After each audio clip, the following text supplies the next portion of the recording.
Series and the Season Series hanging in the balance this afternoon. The last meeting of the year between the Twins and the Oakland A's, each team with 4 wins so far in the Season Series. Ron Comer, Dick Bramer with you for one more time from the Bay Area as the Twins hope to win this series. Regarding the news yesterday concerning Carl Pavano, it's apparent now that the Twins starting 5 in the rotation will have 5 completely different starters than the 5 who started the year. Well, when you put this season together and you come out of spring training, you think this is going to be okay. You had Pavano setting things off and starting. You had Baker, who was a number 1 starter. Lariano could be a number 1 starter. The new sign, Marquis and Blackburn. All of that has been blown up. And now you look at the current starters. Diamond, who's done very well. Dunsing, DeVries, DeDuno, Hendricks. All these guys are young pitchers. Liam Hendricks, who's going to start today. You look at these numbers. This is the exact opposite of what he's done in AAA. Hopefully today you're going to get the game plan that he has taken in the minor leagues. He has done very well since getting sent back down to the minor leagues. He attacks the strike zone in the minor leagues. We need him to attack the zone today for the Minnesota Twins. Well, simply put, he has nothing left to prove at AAA. Now he needs to prove it at the big league level, and he'll get the start, and the Twins hope his first major league win here this afternoon. The Twins and A's from the Bay Area coming up next.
Sports North is brought to you by your local Northland Ford dealers. Visit your local Northland Ford dealer or go to northlandford.com. And by Menards. Save big money on all your home improvement needs at Menards. In Oakland, where the A's have surprised everyone in baseball by becoming second-half contenders for a postseason berth. And the A's, coming off a sweep of the Cleveland Indians here at home, have now split the first 2 games, and they are a half game out in the wild card standings. And as we said here the other night, they still have hopes of catching and passing the Texas Rangers. All those hopes were given a serious hit this morning with the news that Bartolo Colon has been handed a 50-game suspension after testing positive for testosterone. More than the innings pitched, a lot of these young Oakland pitchers looking to Colon as kind of a mentor. So it's going to be a pretty serious roadblock for the Oakland A's as they hope to fight a path to the playoffs. Well, it's just disappointing knowing that there's drug tests, and with all the issues that the game has had with the steroid issue, that guys are still trying to cheat the game and do these things. And it's the second time in about a week and a half. And, you know, it's disappointing. You let down yourself, the game, but on top of it all, your teammates, and they're in a playoff race. The Menards batting order for the Twins in the series finale. Ben Revere in center field. Leading off, Alexi Casilla playing second and batting second. Joe Mauer at first base this afternoon. Josh Willingham, Ryan Domet, Matt Carson. Then Trevor Plouffe, Drew Butera, and Pedro Florimo. And they're all facing Tommy Milone coming into the game. Yep. Very good arm, good left-handed pitcher, 9-9 record with a 4 ERA. You see 145 innings. He's a rookie. You see the walks and strikeouts outstanding. Very seldom is he going to walk a guy. His last 6 starts, he's walked 1 or less. Outstanding. Gives up some home runs. He's a control guy, and you're going to see if he throws the ball in the middle of the plate in this ballpark during the day, the ball will fly. The ball could go out of the ballpark today against Tommy Milone, but he has done a very good job at throwing strikes. Northland Ford defense for the A's. Yoenis Cespedes in left field. Coco Crispin center. Josh Reddick in right. Josh Donaldson at third base. Stephen Drew will play his second game for the A's at short. Cliff Pennington moving over to second base today. Chris Carter at first. And George Gataris behind the plate. So Ben Revere hoping to get the Twins started with some first inning damage, giving his pitcher Liam Hendriks some early run support.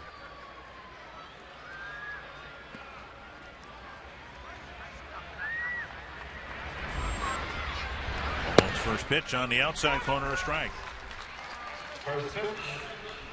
Twins with a couple of first inning runs here on Monday night and a first inning run last night. And Revere takes strike 2. And as we said, Malone throws a lot of strikes, walks very few. Definitely a control pitcher. First fastball was at 85 miles an hour, and then he throws the breaking ball. Now 1-2. Malone has had some difficulty, as you might expect, in the second half of the year. He hasn't pitched as well as of late. Inside 2-2. The A's actually skipped him between his starts on August 5th and August 17th in the hopes of freshening up his arm. And Revere flips it foul. And for all young pitchers, this is probably the most innings he's thrown ever. And that's the big thing. And more so than physically, a lot of times it's more mental. You know, the season is a lot longer. The games are a lot more important, and he's pitching in a pennant race. And Revere again with a flare foul over the Oakland dugout. That's why teams now, as we're winding up August, going into September, teams that have a lot of rookies on their pitching staff. Oakland certainly, even the Chicago White Sox with some young, inexperienced pitchers. Revere pulls it on the ground to Carter. And he'll beat Revere to the bag, 1 away. A couple of cool nights here, but very refreshing weather here this afternoon. 63 degrees. Just a perfect day for baseball. Enjoy this because we've got mid-90s waiting for us in Texas. Twins head to Texas after the ball game here today for 4-game series. And the A's leave for St. Petersburg. They've got kind of a weird thing going on because of the political convention in the Tampa area. They've got a Thursday, Friday, Saturday series instead of a Friday, Saturday, Sunday series. So a rare Sunday off day for the A's.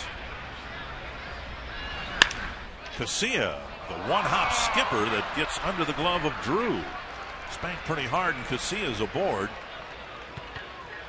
Yeah, that ball's hit very hard, and early in the ball game, the infield has just been watered, and you're going to see this ball kind of skip instead of check up.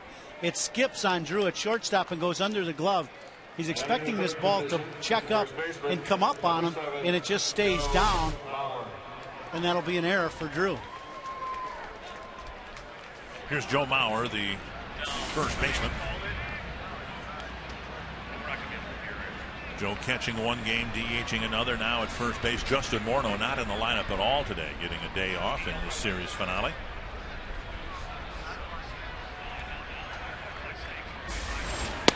And Malone with a fastball, strike one. The one thing with the velocity of Malone throwing 86 to 88 miles an hour with his fastball, we've seen him with Revere. He threw a bunch of fastballs in and then tried to get Ben out away. You're going to see Malone, like we talked about Dunsing and like we talked about DeVries, he's going to be pitching inside a lot today. In the middle again, 2 strikes to Mauer.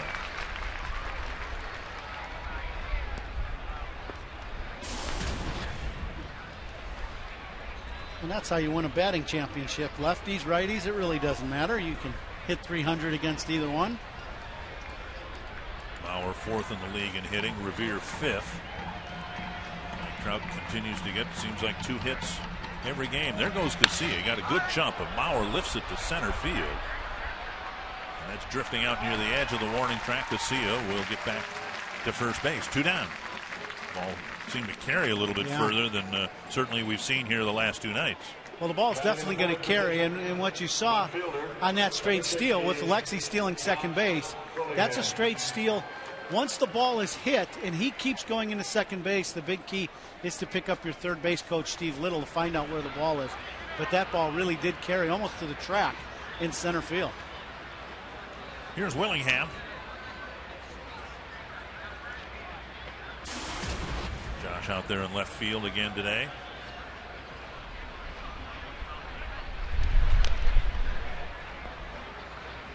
In yesterday's game, Brett Anderson picked off, or no, a relief pitcher the night before picked off the 20th base runner for the Oakland A's. They lead the major leagues in pickoffs. Well, Malone it was Anderson yesterday who picked off Willingham. Foul back. 1 strike to Josh. And really what happened in that play is Josh was going on first movement and just guessed wrong and ended up being thrown out at second base. Boy, he has to feel good after everything he's gone through and the monotony of the rehab. And he pitched a whale of a ball game last night, 7 innings worth.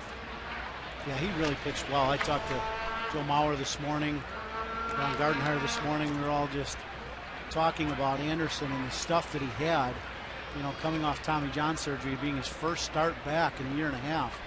And he had great command of his fastball. They didn't think his fastball was going to be as good as it was, and breaking pitch was outstanding.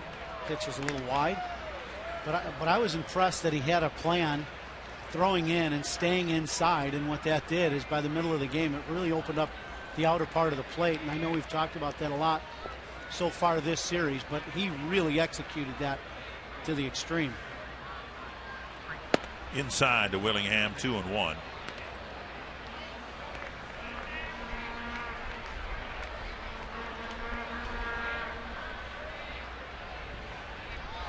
This could be a good matchup throughout the day for Willingham, because Malone's going to have to come inside a lot throughout the course of these at-bats. And if he misses out over the plate the way the ball's going to carry here in Oakland today with the day game and the light air, I would anticipate Josh hitting one into the left field seats at some point.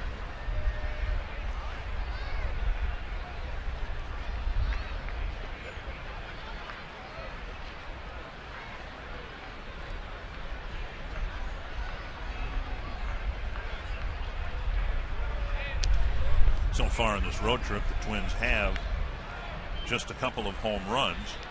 Willingham and Mauer hitting them back to back. The series opener up there on Friday night.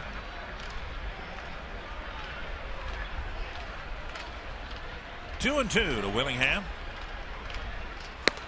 And now 3-2 with Domit on deck.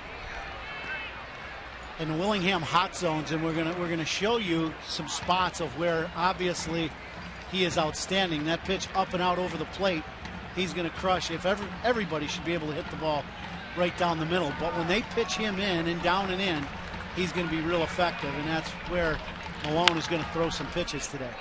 Roll to third. Donaldson fires across, and the Twins leave Casilla aboard. No score after a half inning.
In particular, might have some challenges catching pop-ups here today. Bob Melvin in his second season with the A's. His Menards batting order has Coco Crisp leading off, Stephen Drew hitting second, Josh Reddick, Yoenis Cespedes, Chris Carter, Seth Smith, Josh Donaldson, George Gataris, and Cliff Pennington. And on the mound for the Minnesota Twins, Liam Hendriks, and you're going to see some numbers, and these are outstanding numbers from Rochester. 16 starts, 9-3, a very low 2.2 ERA, 106 innings pitched, and 82 strikeouts and only 28 walks, and that's what we're going to be looking at is his strike-to-ball ratio today.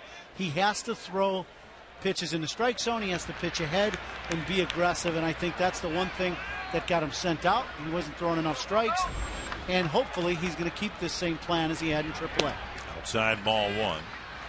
Ron Gardenhire, speaking specifically of Hendriks' situation, says, it's not very often that a pitcher comes up from the minor leagues and he stays at the big league level without being demoted once or twice. And while that's true, it's not very often, too, that the numbers are so far apart in terms of what Hendriks is able to accomplish at AAA and what he's experienced so far up here. Well, and that's a great point. And the bottom line is his plan in AAA is obviously working. He's throwing a lot of strikes, and he's attacking the strike zone. To me, in the big leagues, like we've seen right here, he's 3-0. He's pitched all around the zone. Now, this is the first hitter, but hopefully he'll be able to execute that plan that him and Rick Anderson, I'm sure, have talked about, because he's had some issues just throwing the ball over the plate. 3-1 to Crisp.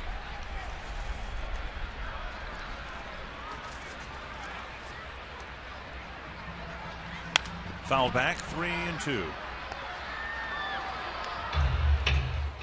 GMC keys to the game for Liam Hendriks is be aggressive in the zone. If he can throw all his pitches for strikes early in counts, then he's going to be able to get these guys to chase and stick with the plan that he had in AAA as he walks the first hitter, Coco Crisp.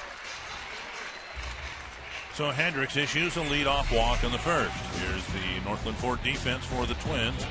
Willingham, Revere, and Carson across the outfield. Plouffe at third, Florimon, Casilla up the middle, Mauer at first, and Drew Butera behind the plate.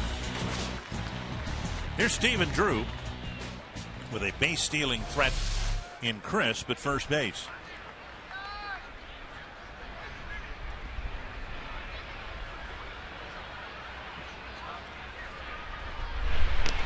The things Hendriks did not do a very good job of when he was here Too many guys were on base, and too little attention was paid to them once they got there.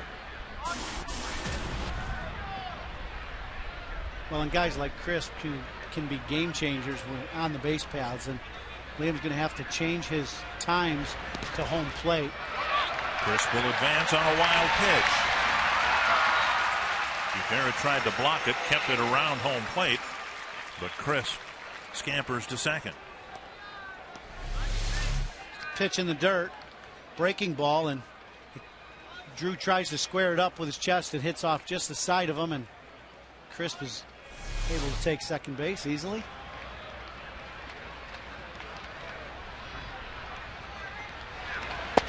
And 2-0. Now Hendricks has thrown 7 pitches, 1 strike. Excuse me, 2 strikes on 8 pitches.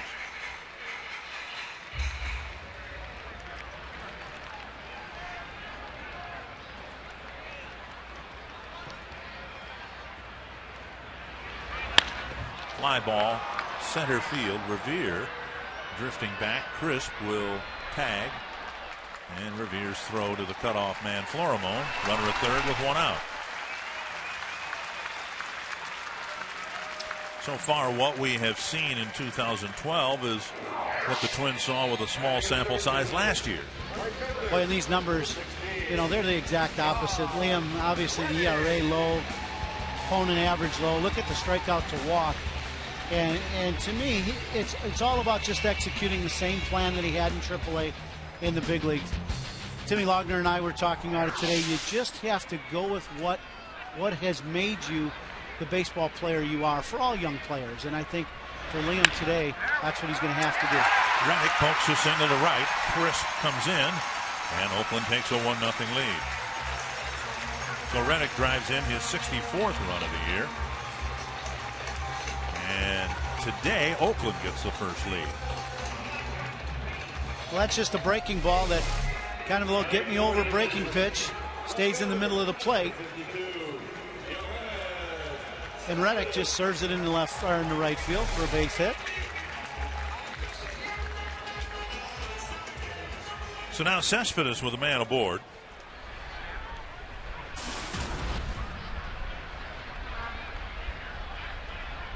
Cespedes with a single and a walk in the ball game last night. Single and a run scored the night before, and Hendricks falls behind Cespedes 1-0.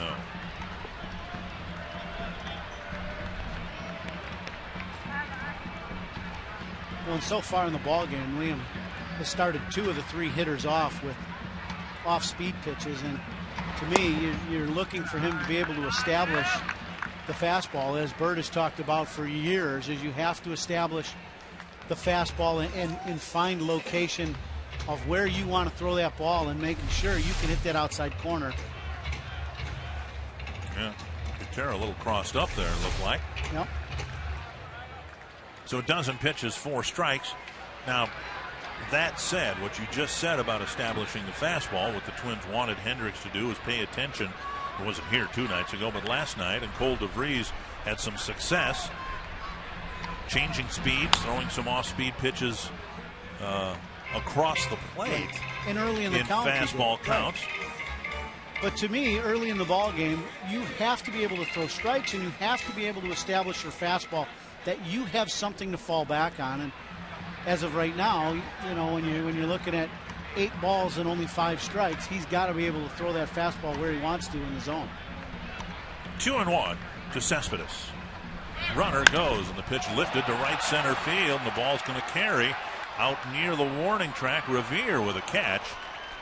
Reddick was off with the pitch, so he stood at second base as Revere caught the ball 2 down.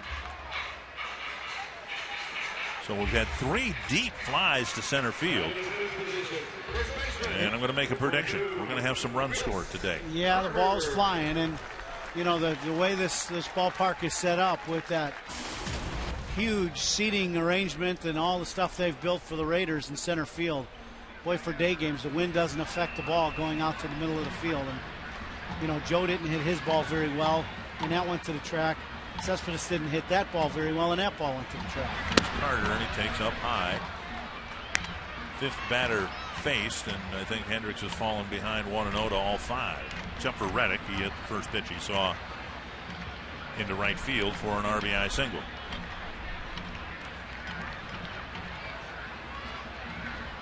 And Carter takes 2-0.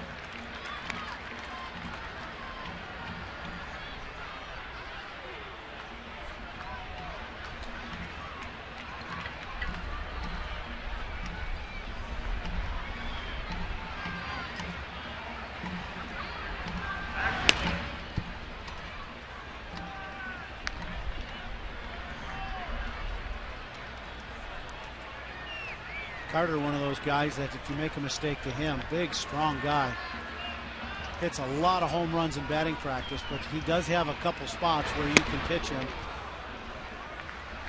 Up and in might work. Yeah, and getting in on them hands is one of them spots. For a big guy, you're going to want to make sure if you get that ball in, you want it inside off the plate. And that was one of the good fastballs that Hendricks has thrown so far today.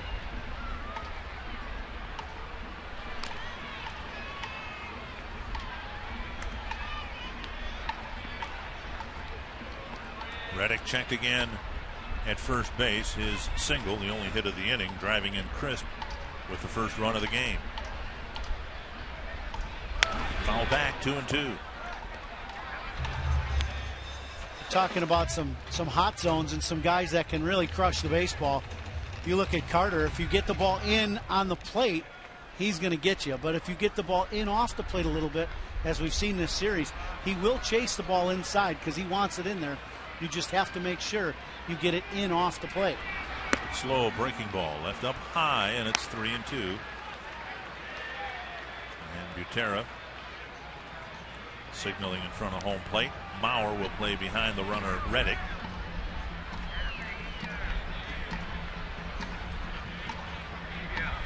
Hendricks has already walked one man here in the first inning and paid the price. All back.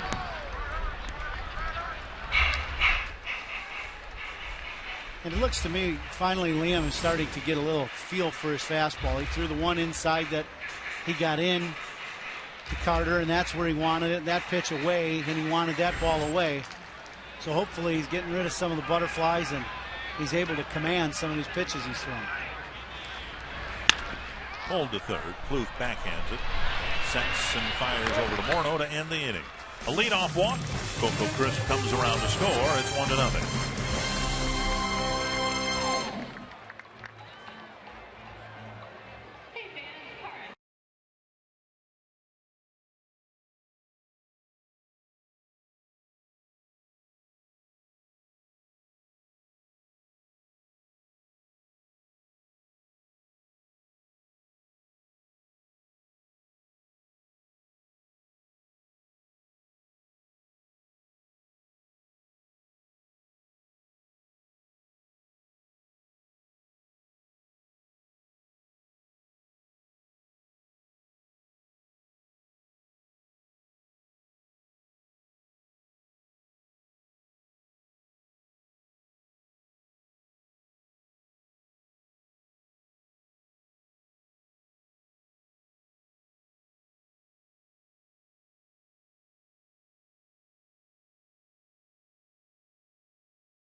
Some interesting fans here in Oakland. Matt Carson probably getting some treatment from those fans out there. Used to play for the Oakland A's. Here's Ryan Doumit popping the pitch up.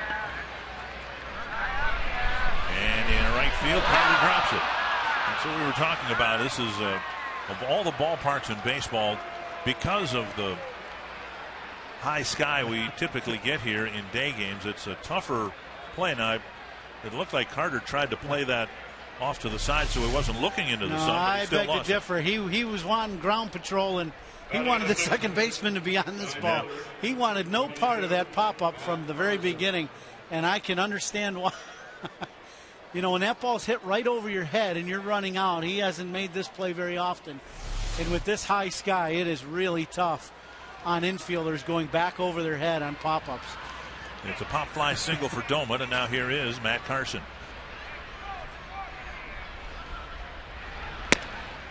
And a strike at the knees.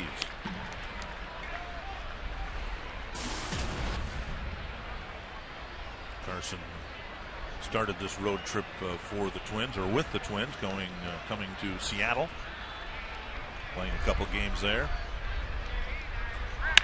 This one driven hard to left center field. Chris running after it, won't get there.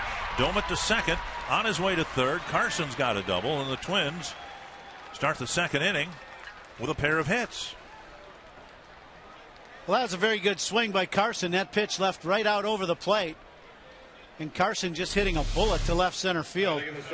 Trying to get that ball down, but it stayed middle. You're going to see it's knee high as he makes contact, but that ball is middle of the plate. And the one thing we've liked about Carson, even in the Seattle series, he got his first hit and RBI, is he's aggressive at home plate. He's a swinger. And you got to like that as a hitting coach when your young guys come up and they're not tentative at home plate. They're swinging the bat. First extra base hit for Carson, and now Plouffe with the infield back, second and third, and nobody out. Last time Plouffe came up with two men on and nobody out, he made a little history. Bounced into a triple play. Now, we were both in the clubhouse. Did you say anything to Trevor about I did this? not. I no. didn't either.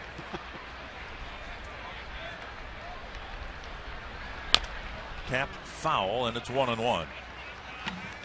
You've heard of the phrase a tailor-made double play ball. This was a tailor-made triple play ball. One hopper right to Donaldson, and it just couldn't make it much easier. Just right at the bat. Rosales made a heck of a play, threw off his front foot. Of course, he's a converted shortstop, and he showed a shortstop's arm strength by making an off-balance strong throw. Plouffe fouls it back 1-2. So, in that sense, kind of an unlikely triple play, because Donaldson is a converted catcher playing third base. Rosales, a converted shortstop playing second. Yep. Carter had the easiest job of all, just stretch and catch the ball. 1-2 to Plouffe, tying run at third, nobody out. 1-2.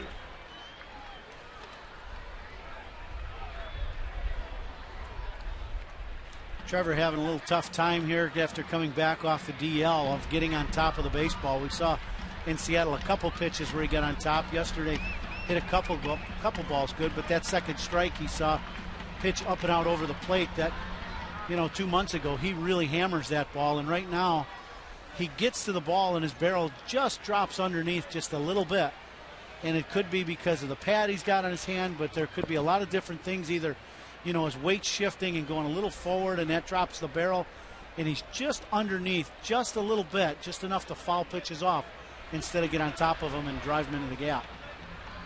He matches this one, a liner to left, caught by Cespedes. He's got a great arm, so there's no chance for anybody to advance. Plouffe with a rocket to the left fielder for the first out.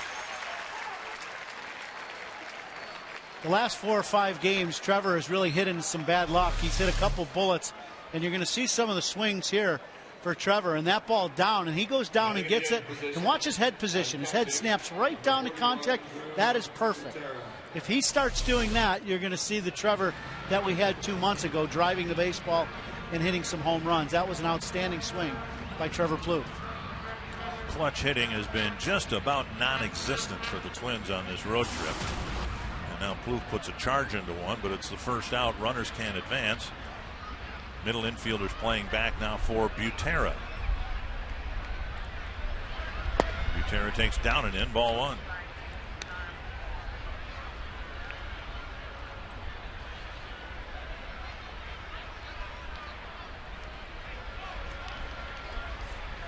Doman at third.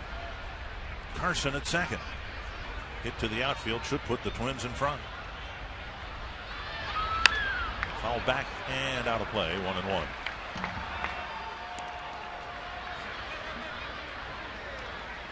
You know, and talking about Trevor and him being underneath just a little bit, to me, when you have an issue with your hands, sometimes, especially for him, his top hand and the thumb, his hand just doesn't get engaged into the swing, and it gets a little, almost like a weak grip in golf. And what happens is you just end up being underneath as this ball gets away. And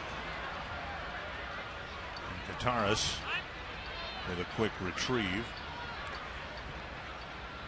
Kataris is going to have a lot of balls like that today. Malone, when he gets ahead in the count, he's going to try to throw some breaking pitches to the dirt and change-ups to the dirt, as we saw there. See what Butera gets here on 2-1.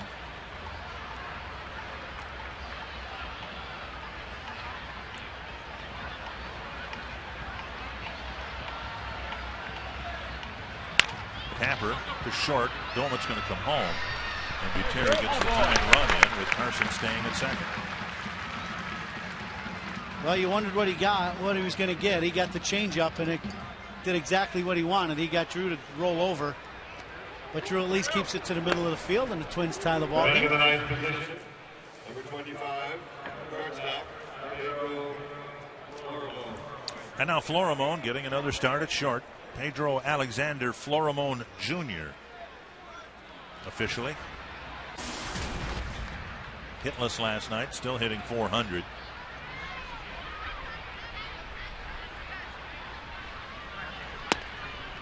And he takes ball one.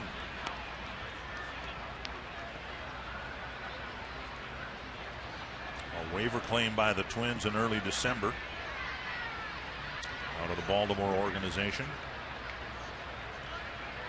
Trying to put the Twins in front. Chopper to short. Drew has it. Fires to first. That'll end the inning. The Twins get the tying run in on a couple of hits early at the top of the second.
This season on Fox. Fox Sports is proud to support Boys and Girls Club of America, a place where youth can reach their full potential as productive, caring, responsible citizens.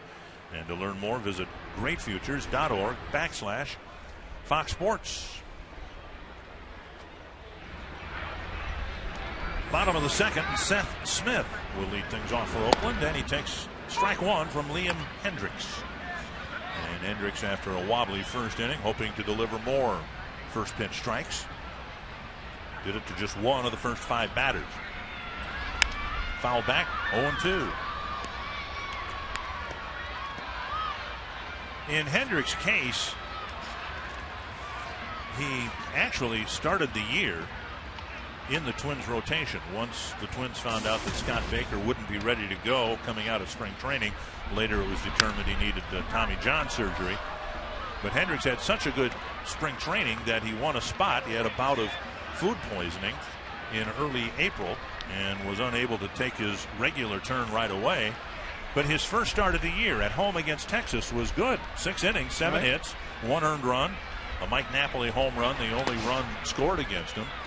But then the starts after that got progressively shorter and worse. Right, and he wasn't throwing enough strikes, and he wasn't pitching in. This at bat here, Smith yesterday swung the bat very well and hit a bunch of line drives all over the field. And the one thing Liam has done in this at bat, he's pitching in, as you're going to see him come in again. Now Plouffe will fight the sun in foul territory. Makes the catch, 1 away.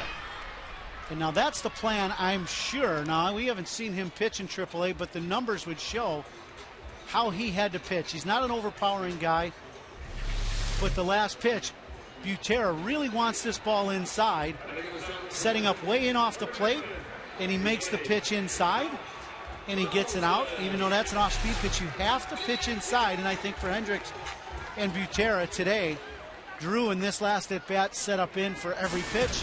Hendriks was able to hit the glove, and things worked out. Strike over the inside corner.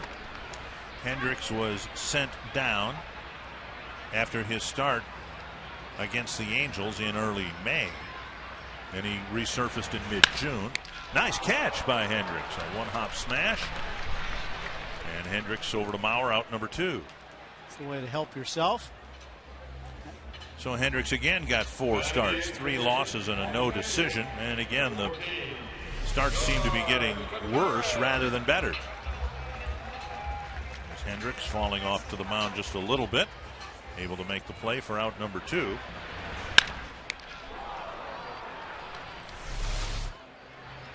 And now George Kataris. Pitch strike. And it could be the first inning, just little jitters, trying to get over the hump here, pitch it in the big leagues again. Knowing he's, pitching for his big league life, maybe for the roster spot next year, that, he knows there's gonna be some spots open in the rotation. On the outside corner. Well, provided things go okay, not great, but just okay, Twins don't have a lot of other options. He'll get 7 more starts, you would think, unless it gets really ugly out there, which the Twins are not just hopeful but confident that won't be ugly. They want him up here. He does not have much left to prove in AAA. Ron Gardenhire said the scouting reports he's gotten on Hendriks said he was the best starting pitcher in the International League. Not just the best on the Rochester Red Wings. Where was that pitch? Ooh. That looked like that had plenty of the plate. Hit the glove. Usually if you're set up inside and you hit the glove, that's usually a strike. I don't know what happened there. That one got a lot of the plate. Toward the hole, Florimon. Throws on the run. Mauer with the dig. What a play. What a play by Pedro Florimon. Now that is a big league play by a shortstop, going way in the hole. Just an outstanding play and throw by Florimon.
You and I looked at each other like, all right, when was the last time the Twins? Well, there's not many shortstops that are going to make this play as Florimon goes way into the hole to catch this ball, first of all. And we've talked about his arm. Just a phenomenal throw and a great pick by Joe Mauer. But to be able to catch that ball going towards the left field line and get something on the throw and on target, that's just, there's only a few people in the big leagues that are going to make that play, and he's one of them. I really like the arm strength that he features from shortstop, and that's just something you can't teach that he has. Ben Revere leading things off. Hit a ground ball to Carter to start the ball game. And another foul pop. Ben's been doing a lot of that here in Oakland, lifting pop-ups over the Oakland dugout. Does that mean he's late on pitches or what? He's a little late, and his swing's a little long right now, and you saw him right there trying to stay on top as he gets his hands up high and, in his practice swing. And he's just getting a little loop in the swing right now. And there's a looper to left center field. Crisp with the catch, one away. And that'll bring up Alexi Casilla. Ben Revere indirectly the subject of our carsoup.com/baseball question. Justin Blake from Albert Lee wondering whether there's ever been a person to won a batting title without hitting a home run. Now, Revere has a chance to win a batting title. He's also got a chance to hit a home run. But the last guy to do it was Rod Carew in 1972. And I just glanced at it there. 318, that was one of Rod's worst years. And he won a batting title. Well, I got to believe that's right about the time they were changing the mound height, would be my guess. Yeah. They're lowering the mound some. But the shocker for me is Rod, wasn't known as a power hitter, but could hit the ball out of the park. Way out in front of the changeup. 1-2 to Casilla. Casilla hit the ball hard right to Drew, but it skipped off his glove and into short left field for an error in the first inning. Casilla strikes out, a foul tip. Picaras hangs on. 2 gone. The final Wine, Women, and Baseball events coming up Monday, September 10th, when the Twins take on the Indians. Wine tasting, appetizers, and pamper yourself stations are just the beginning for this very popular event presented by Dove Chocolate and Park Nicollet. So ladies, log on to twinsbaseball.com, call 833-TWINS, reserve your spot for Wine, Women, and Baseball on September 10th. Outside of Joe Mauer, ball 1. Mauer with a fly ball to deep center his first time up.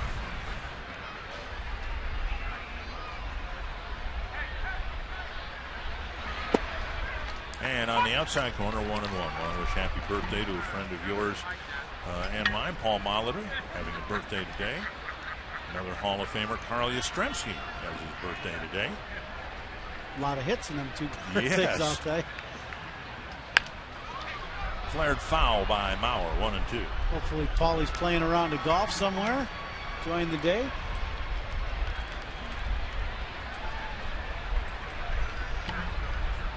In the news here, the veteran of this otherwise very young rotation for the Oakland A's, Bartolo Colon, handed a 50-game suspension for testing positive for testosterone.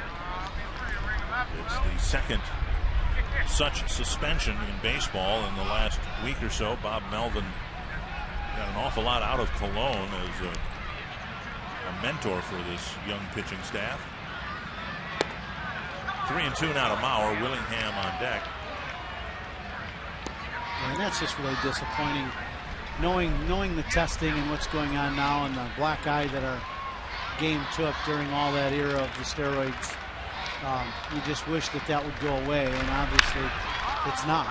Deep to the left field corner and foul by about 2 feet. And remembering that this season for Oakland started with Manny Ramirez trying to rehab his way after his suspension to be a factor in the middle of this Oakland lineup. They finally cut their ties with him and now have to deal with this over the final weeks of the season.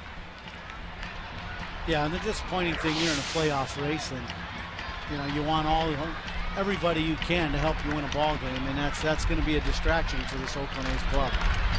Mauer takes just low, and he'll take a 2-out walk. Now, I checked today. Now, remember, Brett Anderson was activated to start last night. Dan Straley, who was in the rotation, was sent down to their AAA club in Sacramento, and they cannot call him back. The only way they could call him back to start in Cologne's spot tomorrow would be if there were an injury to the pitching staff. Suspensions aren't considered in the same category for a recall. So they'll have to promote someone else or insert someone else other than Straley into the rotation. He has to spend 10 days down in the minor league down in Sacramento unless there's an injury to the pitching staff. 1-0 to Willingham. And it's just about time for all that to be done. Let's move on from all those issues and let's get rid of some of that. It's just disappointing. Strike on the outside corner. Of course, the Melky Cabrera situation affected the team across the bay. They're going to try to get into the playoffs and make a playoff run without one of the biggest bats in their lineup. 1-1 to Willingham. Hit a bouncer to third his first time up. And now inside 2-1. And Malone really having very good command, as you saw the first couple pitches to Josh. One a strike and one just off the plate, down but away. And then him wanting to come inside and come inside hard just to try to speed Josh up. And now they're going to go back away. A mile in the air near second base.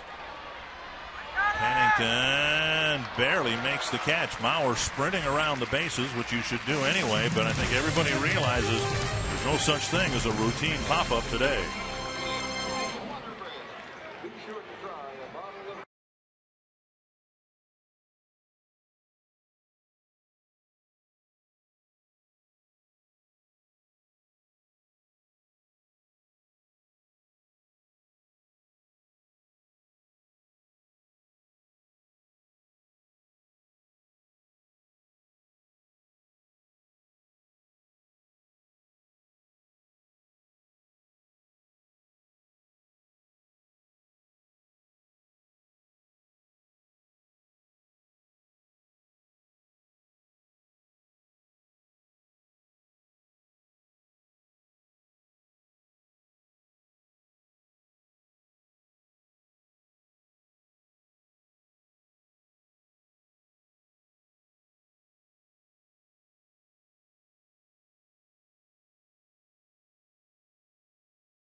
Baseball on Fox Sports North is brought to you by Sanford Orthopedics and Sports Medicine, for the everyday competitor in all of us. By CenturyLink, a different kind of communications company. CenturyLink, your link to what's next. And by Grand Casino, the best stories start here. There's Alcatraz. Not too far from the ballpark here. Have you gone over to the Rock? I never have taken the tour over there. Really? No? Oh, wow. One of these years I'll get over there. I've been over there a couple times. What a great sightseeing day to spend in Alcatraz. They give you the headsets and they talk about the different spots and the Al Capones and the people that were in there. It's very, very interesting. Pennington hooks it into the right field corner, and he's got a hit to start the bottom of the third. And it'll be an extra base hit with Carson fishing the ball out of the corner. It's a leadoff double for Cliff Pennington. Well, this is a pitch by Hendricks that's just left out over the plate. And we talked about him having to throw first pitch strikes and get ahead. Well, he does that. He throws one, gets a little too much of the plate in the middle, and Pennington hits his 15th double of the season.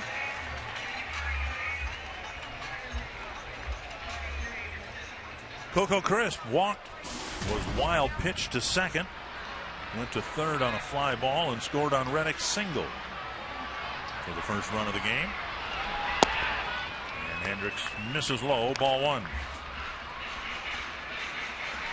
Twins got both corners in. Joe Mauer playing in right at the cut of the grass, and Trevor Plouffe playing in on the grass. Knowing Crisp is a very good bunter, but he's going to be trying to get Pennington over to third base, whether he bunts or tries to pull one. And a strike, 1-1.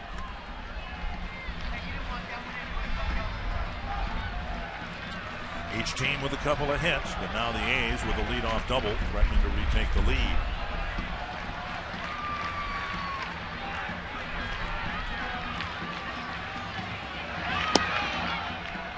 Two and one, and the Bay beat Kansas City 5-3 in St. Petersburg.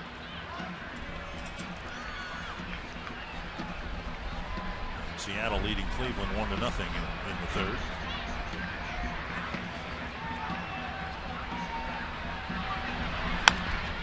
Soft liner out of the reach of Casilla, and Crisp with a line drive base hit to right.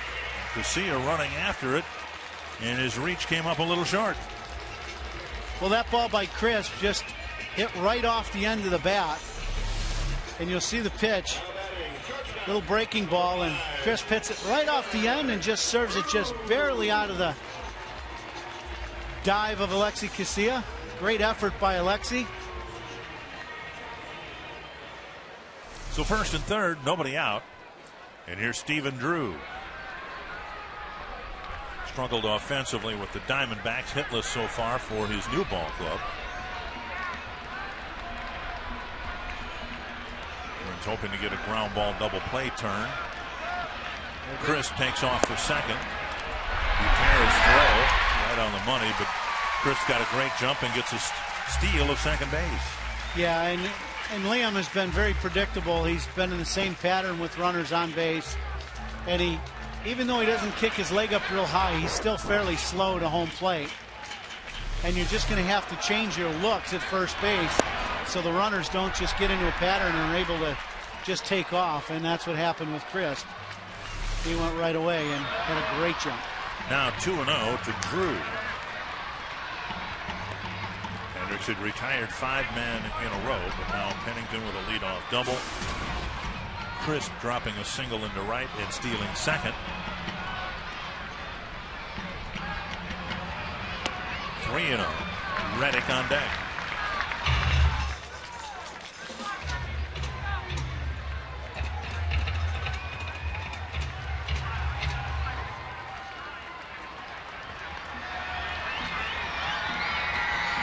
So Liam Hendricks getting himself into a big mess here in the third inning. Ball 4 fills the bases. So a double, a single, now a walk in the middle of the Oakland lineup coming up. Reddick, Cespedes, and Carter. And Rick Anderson with a quick trip to the mound. Well, and Liam has thrown the ball that last at bat all around the zone to Drew, but to me, he threw the first pitch, to Pennington and got, was looking to throw strike one, gives up the double. Little bad luck on the ball off Crisp because he actually made a decent pitch. And Crisp hits it right off the end, barely out of the reach of Casilla at second base. And now you don't throw strikes, and now you're really in trouble with the bases loaded and nobody out. He needs to make some quality pitches to Reddick and get him a ground ball. Reddick saw all of one pitch from Hendricks, got a breaking pitch and lined it into right field for an RBI single back in the first inning.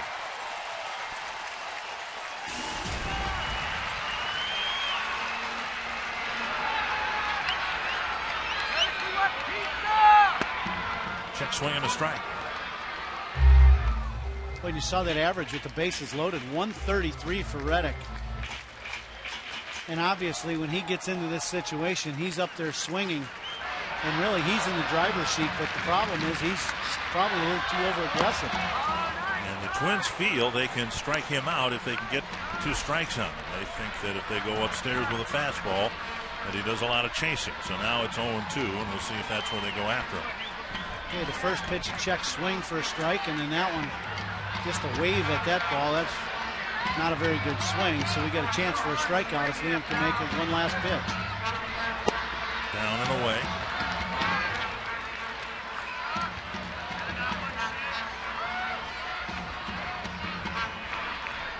Hendricks looking for a strikeout. 48 pitches, 25 strikes.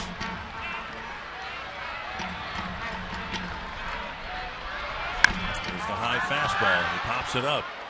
Florimon fighting the sun. Infield fly rule still not called. How about that? That was about 50 feet behind second base, and Florimon was camped under it, but the umpires and the players all realize again that any pop-up is going to be a tough one. We are in Oakland. Yes. For the day game, but that's a great pitch by Hendricks. This ball, he wanted it in, and as you said, Dick, they feel if they elevate the fastball to Reddick, they can get some outs, and that was the perfect pitch. It wasn't even, it was in, but it was also up, and he gets the pop-out. Now 1 ground ball, and he could get out of the inning with no damage. Cespedes, the batter, with the bases loaded. And the hottest hitter in the American League since the All-Star break. Bounced into 6 double plays. Breaking ball up and in.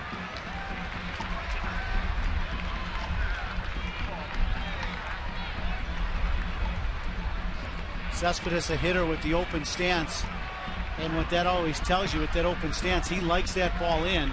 He's going to be looking to pull this ball if you come inside on him. A strike, 1-1.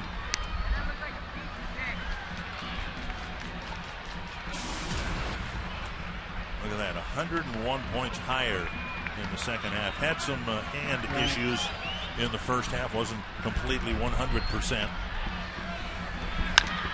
Rolls it through the left side, a base hit. Pennington scores. Crisp will score, and it's 3-1. Well, we just said the one thing about Cespedes with that open stance, if you throw the ball inside, you got to get it in there because that's what he's looking for. That's where he's going to do the most of his damage. And you'll see this pitch, Drew set up inside, and that ball goes back out over the plate. And now that ball down, that's just a great swing and a power swing where he just kind of rolls through that ball, but he squares that ball up and shoots it through the infield. Infielders have no play, and 2 RBIs for Cespedes. Kind of hard to quarrel with the location of that pitch. It was down low out of the strike zone. Hendricks trying to get a ground ball, and he got one that just found a hole. The only problem is it's middle, and when you're trying to set a hitter up, you know, he'd thrown a couple of pitches, and when you really want that ball in, you got to get it in there, and when you throw it out over the plate, even though it's down, it's still the same speed when it's middle. 1-0 to Carter. A high fly to left. Willingham with the catch. Everybody just battling the sun. Willingham had a full year of this, playing day games last year in Oakland. But with this sky in the sun straight up, you're going to see the outfielders trying to get in, infielders trying to get on the side of the ball so they can get the sun out of play. So you try to play it. If the ball goes into the sun, you try to move your body around to where you're not looking directly into the sun, and that's what Josh was trying to do there. You can't prepare yourself anymore. You got a bill on the cap, you got sunglasses, you got eye black. Here's Seth Smith. It's in the sun. It's in the sun. There's not much you can do about it. Check swing. Butero with the block. Ball 1.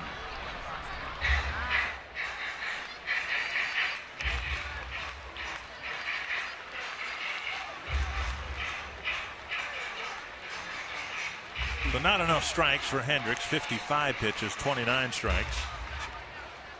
2 walks. The first one hurt him because Crisp came around to score. Now a couple of runs have scored for Oakland on 3 hits and a walk. And he's a strike. Smith fouled out to Kloof his first time up.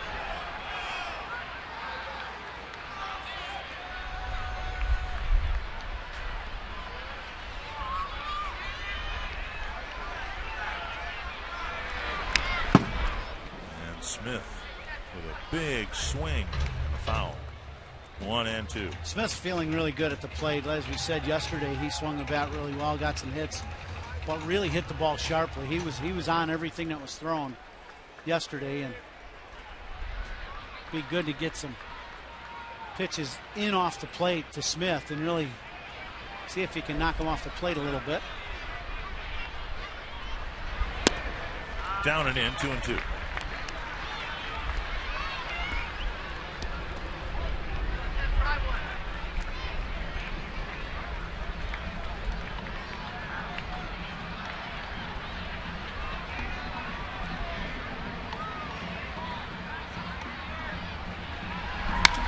Driven to center. Revere going back, makes the catch to end the inning. The A's get a couple of runs on 3 hits and a walk. They lead it 3-1.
Value player of the game. Text the word value followed by a space and the player's name to short code 234 234. Ryan Domit's pop fly single has garnered 40% of the vote. He scored the Twins run in the second inning, and he takes one in the ankle and goes to first base. This is the second time Domit's been hit by a pitch down there. Well, and the one thing about the Oakland A's is they have a philosophy, and you see it here. This ball, he's trying to get this ball in, and we've talked a lot about it. If you're going to try to come in, make sure it's inside, and he wanted to get that ball down and in, obviously not hitting Domit to lead off the inning. But the one thing about this Oakland A's team, and Kurt Young was kind of a control pitcher. Early in his career, he had a good arm, hurt his arm, but stayed in the game for a long time as a pitcher. And it's very evident when you come here and you watch these guys throw the balls. That's a fastball inside. The Pluth Hooks foul, or Carson Hooks foul. But to me, for the lefties, they're going inside hard. They did yesterday to Monroe and then went to the breaking ball. They went inside hard to Joe, and then they started the breaking ball. But early in the ball game, they've established to every hitter that they're going to come inside and come inside hard for balls and come in hard for strikes. And I think that's a great philosophy for young hitters or young pitchers to establish. And safe at second. Donaldson's throw, pulled Pennington off the bag, and then he didn't hold the throw. So Domit might have been dinged up a little bit with the slide as he slid into Pennington's legs. Well, the ball hit Domit on the pitch in the shin, and now he's sliding on that same shin, and I'm sure that doesn't feel very good. But this is a little I don't want to say retaliation, but you're going to come in hard at second base after you get hit with the first pitch of an inning, and that's exactly what Doumit did. The one thing about Ryan on the base is if he has a chance to come in hard at second, he comes in as hard as anybody we have on the Minnesota Twins team, that's for sure. And Doumit was a guy who went into second base on the triple play last night. Here's Trevor Plouffe, first and second, nobody out. Now everybody's thinking the same thing here, right? Plouffe, first and second, nobody out. What happened last night? He took the pitch. That was good. I bet Donaldson is thinking what happened last night in this situation. Plouffe drives it to center. He's hit the ball right on the barrel twice and doesn't have a thing to show for it. Crisp drops the ball. And the out is recorded. Doumit goes to third base. I really don't know if Crisp ever catches this ball. This is one of those plays. You give the guy the transfer like the pivot at second base. But this ball popped out of the glove for Crisp right away is what it looked. Oh, no, that's a catch. Yep. So Doumit alertly moving from second to third. He was setting up for a tag anyway.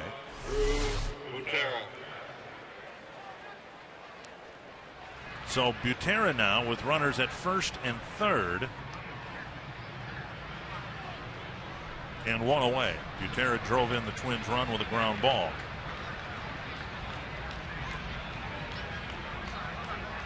And they're going to give Crisp an error, allowing Doumit to advance. Butera peels it foul over by the Twins bullpen. So 2 errors in the inning. There should be. Right. For Oakland, but they only have 2 errors posted on the board. They also committed one in the first inning. Now they have 3. Yep. So Drew with an error. Donaldson with an error. And now Crisp. 1 strike to Butera. Missing inside, 1-1. Well, the error to Donaldson is just a play that you got a guy that's just learning the position at third base. When you come in hard like that on that ground ball, you just want to take the out, throw the ball at first base, get the out and play on. He tried to do a little too much, and it didn't work out, and hopefully the Twins can capitalize. Well, his throw on the triple play last night nearly killed Rosales. And now the same thing. He threw the ball into the runner. And Pennington was unable to keep a foot on the bag and catch the ball for the force. 1-2. Twins down by a couple of runs. Butera trying to get Doumit in from third base.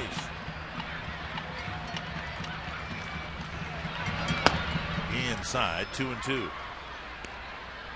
Again, an upper 80s fastball. There's not a whole lot there, but he keeps working Butera inside, as you pointed out. And the one thing about it is, as the Oakland A's pitchers have gotten into any trouble throughout the game, instantly they start establishing back inside, and then they try to go away with something to get the out. Bouncer to short. Double play. So the Twins take a couple of errors from the A's, but can't turn it into a run.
Bottom half of the fourth inning, the Twins' neighbors on Target Plaza, the Timberwolves, have announced their schedule, and 78 of the 82 games are going to be televised this season, including 50 games on Fox Sports North. First regular season game comes your way November 4th on Fox Sports North when the Timberwolves take on the Toronto Raptors in Toronto, and that will be preceded by a 1-hour Wolves live show, 22 home games, 28 road games. It's a great chance to showcase a very young and exciting team. Ricky Rubio, Kevin Love, Andre Kirilenko is a member of the squad, plus Brandon Roy. It's going to be an exciting time this fall when the Timberwolves take to the court, and hopefully Dick and Ron can end that playoff drought. They haven't made the playoffs since Kevin Garnett was a member of the team. We hope that changes this year. Yeah, it'll be fun watching the Wolves again this winter. Josh Donaldson leading off the fourth for Oakland, and he takes up high, ball one again. I think it's worth mentioning that this current baseball season, Twins will play 162 ball games. There's a drive to left. Willingham looking up. It is off the wall. Willingham plays the bounce, and Donaldson has a double. 162 games for the Twins this year, and 161 have been or will be on television. Little slider by Hendricks, and this ball left up and out over the plate. And Donaldson just puts a good swing on this ball and gets a line drive off the left field wall for a double. Third time today that Hendricks has allowed the leadoff man to reach. In the third inning, Pennington got a leadoff double, and the A's scored a couple of runs. Now Donaldson with a leadoff double. Here's Kataris outside, ball one. Kataris hit the bouncer into the hole. Pedro Florimon made a great play for the third out of the second inning.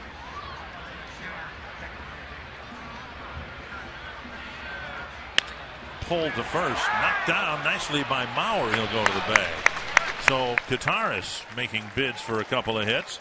First Florimon denies him, and now Mauer with a nice play. Joe with a great reaction on this ball hit down the line. See this ball hooked, and the one thing that you know is Kataris is trying to pull the ball. Joe has really been able to play some pretty good first base. Made a great pick on the throw by Florimon early in the game.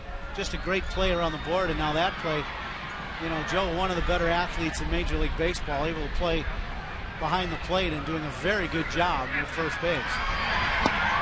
Strike over the inside corner to the number 9 batter, Cliff Pennington, who hooked a double into the right field corner his first time up. Hendricks does not have a strikeout. He could use one here. Runner at third. Twins already down by a couple of runs and only one out.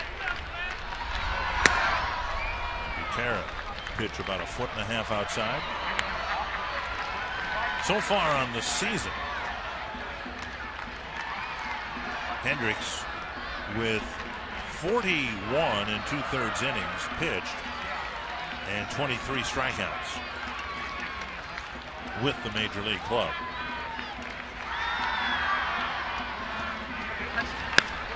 Deep to right, down the line, and foul. Carson in the vicinity. So now 1-2. And that's the slowest pitch Hendricks has thrown. That was some type of changeup that he threw. Oh, big breaking ball. He threw a real slow curveball at 70 miles an hour. Tried to take something off it and left it up in the zone. 1-2. Butera sets up inside. Pennington makes contact and rolls it up the line.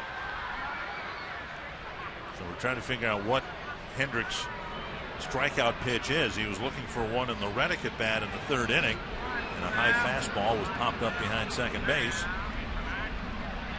Tried a fastball inside, a big looping curveball, and now a fastball fouled to the backstop. Well, if he can get some pitches in off the plate on Pennington and get them sped up, then them breaking pitches are going to be much more effective. If he can't establish that fastball and get him thinking about the pitch inside, then you're going to have a hard time getting a guy to bite on your breaking pitch.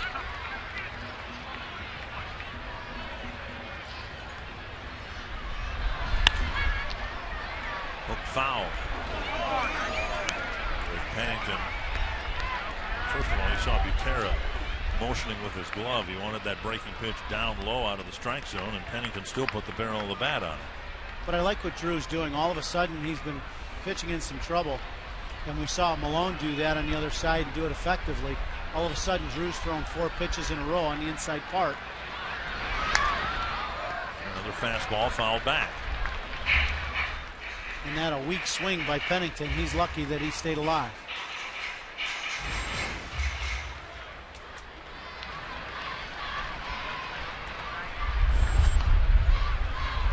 Hendricks has been pitching with men on base pretty much all afternoon long, with the exception of the second inning.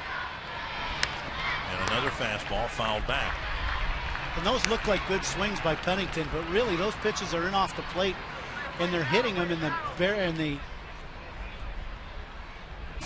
handle of the bat. So he's taking a good rip at it, but he's hitting it about the trademark. So if Liam can just make the pitch either down just a little bit more up, he's going to end up getting a strikeout. And he's making contact with everything. Home plate umpire Mark Ripperger delivers the baseball, and Butera runs out to talk to Hendricks. See some guys rubbing up some balls here soon. And this is a good visit by Butera, going out to Hendricks and asking, you know, what pitch do you want to throw to try to get the strikeout? And they've got him sped up pretty good. They've done 4 or 5 pitches on the inside part of the plate, all hard. See if maybe they can throw a slider down and in, or go to the changeup away. There's a swing and a miss. Slider, down and in, and you sped him up with the fastball, and it comes out looking fastball, and then the pitch goes down. Oh, that's a straight slider, change. yep. Almost looked like a straight changeup. Yep. See the grip in his glove. And the thing that Drew did is Drew went out there and had to tell him, I want changeup and I want it in. And that pitch comes out looking inside, and you think that's going to be a heater, and it ends up being the change, and that's just a great call. Crisp drives it to right, deep, and off the wall. Donaldson will score. Crisp has a 2-out double, and it's 4-1. So a pair of doubles, and Crisp has reached all 3 times against Liam Hendricks. Well, Liam won the battle against Pennington and then just ended up throwing one in the middle of the plate to Crisp, and he comes about a foot from hitting a home run to right field.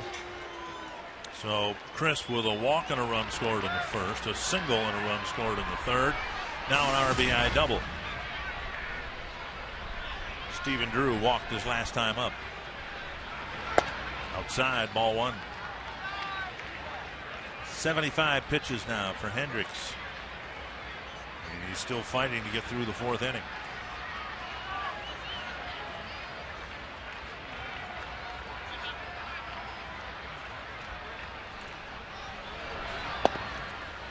Tickles the outside corner, 1-1. Crisp is looking to steal third base, but with 2 outs, Hendricks' job is to just get the hitter. The infielders, short and second, are definitely Lexi and Flormo not holding Crisp. He could steal third base, but you want to get the hitter. Booth back in foul ground, makes the catch to end the inning, but a pair of doubles and another Oakland run. It's 4-1.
Leading 4-1.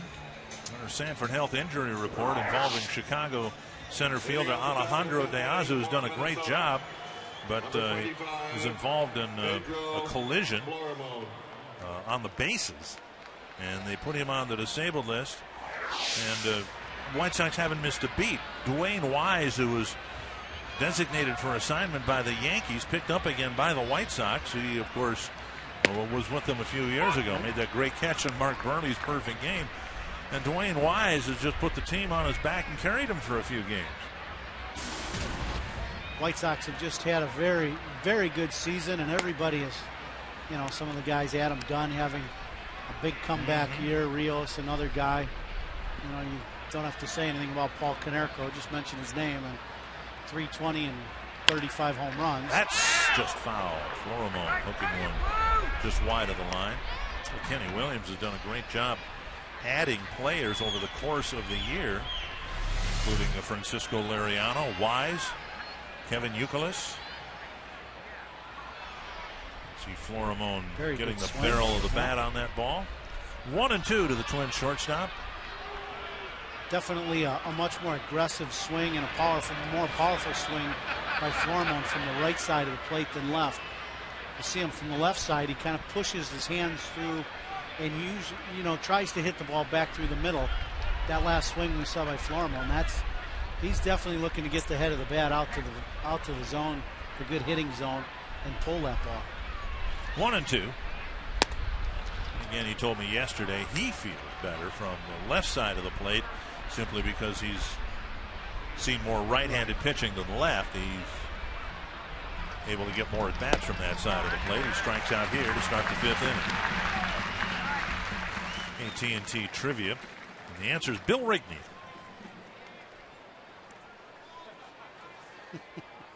Well, I guess not. Which left-handed pitcher has the most wins as an Oakland Athletic? Now batting, When they had their great years here in the late 80s, early 90s, it was largely a right-handed staff. Maybe Vita Blue. That's a good guess. That's a really good guess. Revere chops it to second. He's really had a tough time on this road trip again. Revere grounds out for out number 2. And Alexi Casilla will hit. now batting, Left-hander who won, I believe it was game 1 of the playoffs against the Twins, Barry Zito.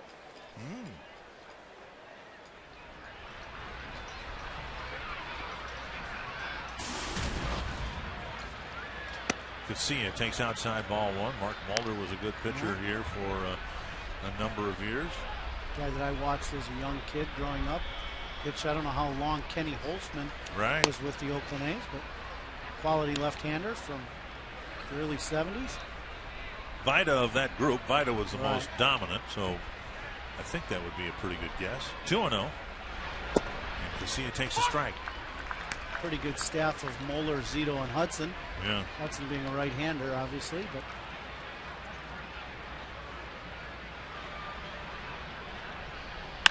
if there was one missing bit of dialogue or whatever in the movie Moneyball, I wish someone during the course of the movie would have pointed out that during the course of that season, they had maybe 3 of the top 5 starting pitchers in the American League. they kind of forgot to tell that They didn't story. mention that. Wish they had mentioned that. Casilla with a little pop-up near second base. Pennington puts it away. And Malone has a quick 1-2-3 fifth inning.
nice enough to sit in for Bert Blyleven. Bert will be back on the air for the rest of the season starting on Monday.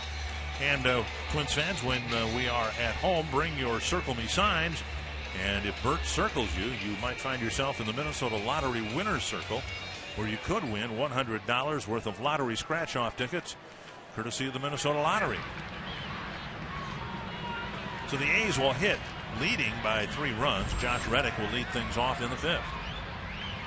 Cespedes and Carter will follow. Liam Hendricks missing, ball 1. Reddick 1 for 2 with just a little top spin lob in the first inning for a base hit. And an off-speed pitch in there, 69 miles per hour. That's about my hitting speed right about now. But that's a good pitch for Hendricks. He needs to really start establishing something slow, because the last inning, at least, Butera really started pounding pitches in and making Hendricks throw the ball inside. And I like their plan as of last inning, even though they gave up a run. We saw this last night from Cole DeVries, where he really struggled with his strike-to-ball ratio in the first few innings, but then that got better through the middle innings, and we're seeing the same thing from Hendricks. You saw now 81 pitches, 48 strikes, when for the first couple innings it was about a 50-50 proposition. 2-2. And a foul back. So again, Reddick up there with 2 strikes, and the Twins trying to go upstairs to get a strikeout. Well, Reddick has one of them patented left-handed hitter's swings, where if you throw him down, he really likes to drop the head of the bat down, and that's his natural spot. If they can elevate, they usually do pretty good. And a foul over the Oakland dugout. Reddick this series really hasn't swung the bat all that well. He's got a couple hits, but there's some pitches that he's missed that earlier in the season we didn't see him miss. He's coming off the ball a little bit. That last swing, his head never really tracked the ball to home plate. His head stayed out towards the pitcher. He's nearly doubled the home run output the Oakland A's had last year from their right fielders. They had Ryan Sweeney out there a lot last year. They had 13 home runs from their right fielders, and Reddick all by himself has 25. Another 2-2, and now 3-2. Reddick, Cespedes, and Carter facing Hendricks. Hoping certainly to complete 5 innings and maybe take a shot at a 6th inning. Good pitch. Off the plate, a leadoff walk. 3rd walk issued by Hendricks. 2 of them leadoff walks. State Fair coming up starting tomorrow through Labor Day. You can visit the good folks at Fox Sports North at 1311 Underwood Street, across from the Ballpark Cafe. Twins will be on their big screen TVs. You can register to win tickets to your favorite hometown team. You can also record a free sports update. Log on to foxsports.com. Click on the event banner for complete details. There'll be something you can pick up free at the Fox Sports North booth, right? Absolutely. Schedules of every team in town, for sure. Fox Sports North girls are out there. Not all the time, I don't imagine. No. But sometimes they'll be out there. We'll all be making appearances out there. I know Timmy, Roy, and I will be out there at some point here next week and the week after.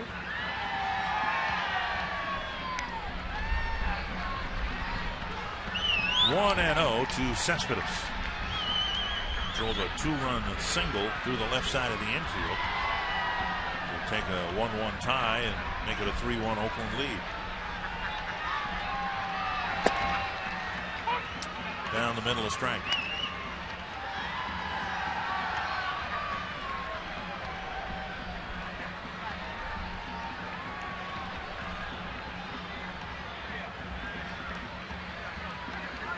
There's one guy that you want to stay away from, it's Cespedes. He's a guy that likes the ball inside. That pitch in, you see his body just come alive. When he gets a ball that he thinks is going to be in his hitting zone, he takes a rip. And that's the one thing in talking to Chip Hale, one of my ex-teammates and ex-Minnesota Twin, that he said about Cespedes is he's a guy, he doesn't get cheated at home plate. Chili Davis also ex-Twin and the hitting coach for the Oakland A's. Really liking the style and the way this guy goes about his at-bats. He just doesn't get cheated.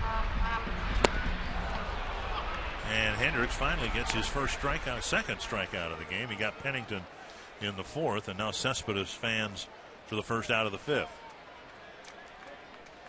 Good pitch by Hendricks, a good slow breaking ball after throwing a couple good fastballs and getting the strikeout. Chris Carter. Very good curveball, bottom just dropping out of that pitch. Carter with a bouncer to third and a fly ball to left.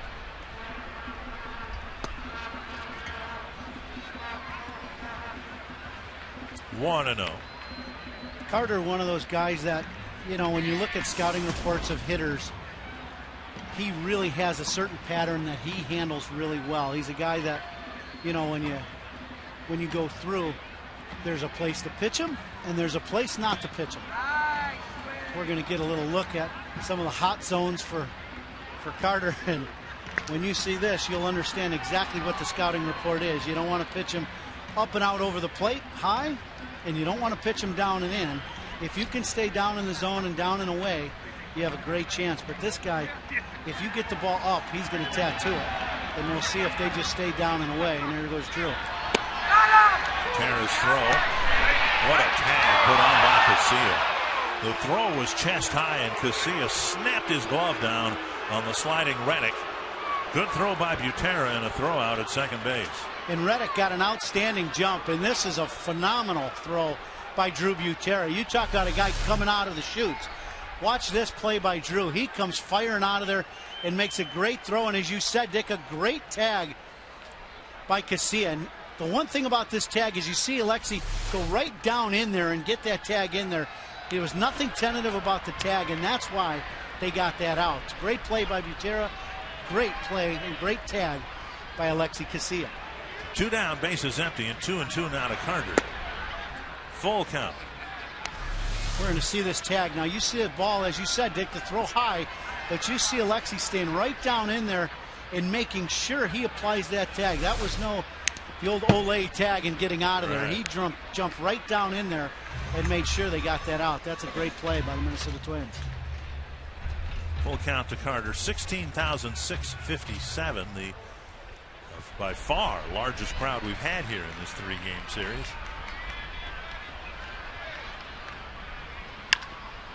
Fly ball to center, and Revere comes in a couple of steps. And Hendricks faces just 3 men in the 5th inning. The Twins are trailing, though, 4-1.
At Ranger Ballpark there in Arlington, it'll be partly cloudy and warm. First pitch 89 degrees. It will become nice, especially by the 7th inning stretch. Winds out of the south-southeast at 6 to 12 miles per hour.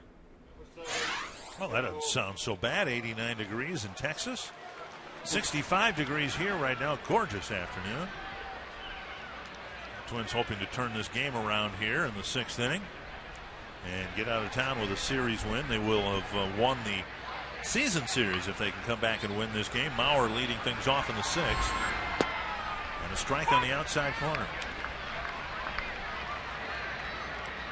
Well, and other than McCarthy in the first game where he just didn't have command of that two-seam fastball, and the Twins jumped on him early. You know, Anderson pitched a very good ball game. Malone pitching a very good ball game. One hopper hit right at Pennington, one away. Twins and the Prairie Island Indian community are proud to bring you Celebrate Diversity Day 2012 when the Twins play Seattle.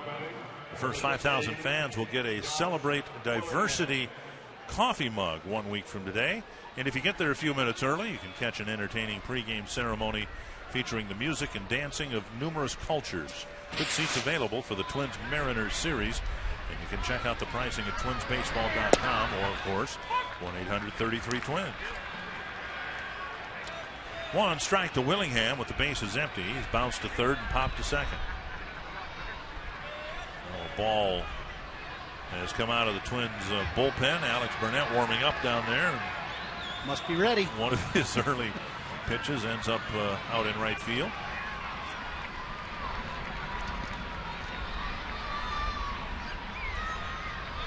We were saying earlier today that Malone really has established his pitches in. The first pitch to Josh was away. They're coming in. And you know, if he makes one mistake, this were Josh and the ballpark, the ball flying today. This is a great situation for Josh to try to put another point on the board for the Minnesota Twins. Foul, probably off of Willingham's foot. Well, Twins fans know the Twins haven't done much hitting or scoring over the last week and a half or so. And the reason, of course, is the pitching staffs that they're facing. Oakland second to Tampa Bay in team ERA. Twins came here from Seattle. The Mariners are third. They'll go to Texas, where the Rangers are fifth in team ERA. Just off the plate, 2-2. Yesterday, a very impressive outing by Anderson, coming off Tommy John surgery, and now the rookie Malone. You know, really pitching with a purpose. He's been in and out. And Willingham called out on strikes for out number 2. Made a couple pitches in earlier in the at-bat and then goes away with a changeup just off the plate, and then throws the freeze fastball in. And obviously Josh looking for something away or something soft, and he paints the corner with strike 3. Twins with just 2 hits today. One of them a pop fly single off the bat of Doman. He pops this one in foul ground. Carter with a long run.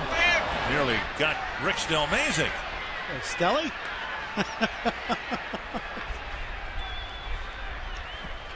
Rick Stelmazek as spry as ever. Pitching change for tomorrow. Yu Darvish has a pulled quadricep muscle. They're not sure whether it has anything to do with him running around on the field at Rogers Center in Toronto. But Roy Oswalt's going to come out of the bullpen and start for the Rangers against Scott Diamond. If you're going to scratch one of your starters and the next guy you're going to bring up out of the pen is Roy Oswalt, that's pretty good. Dillman waves at strike 2.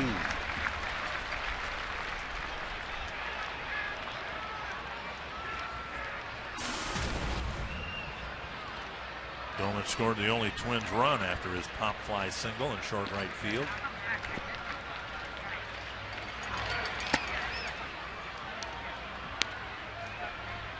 One and 2.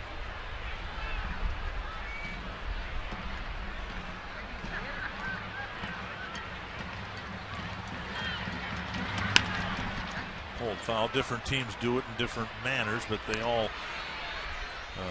do it with the interest of the player in mind. Young pitchers, they don't want to overexpose them. The White Sox a little concerned about Chris Sale and his first year as a full-time starter. And in the case of Malone, they skipped a start. Let him kind of freshen up his arm a little bit. It'll pop up. This is about where the single was in the second inning. Here, Reddick slams on the brakes, makes the catch, and it's another 1-2-3 inning for Malone. He sent down 8 men in a row.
Freezing the leather and arm of Pedro Florimon.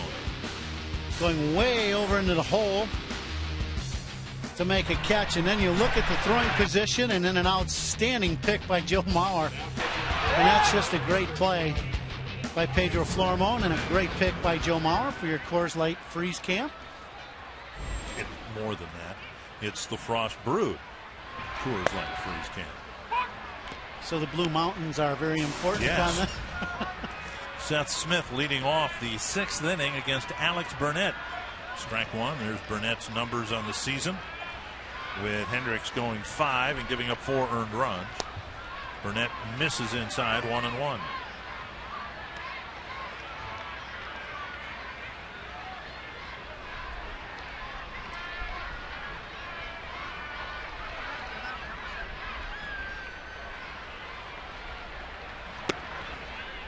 And inside 2-1.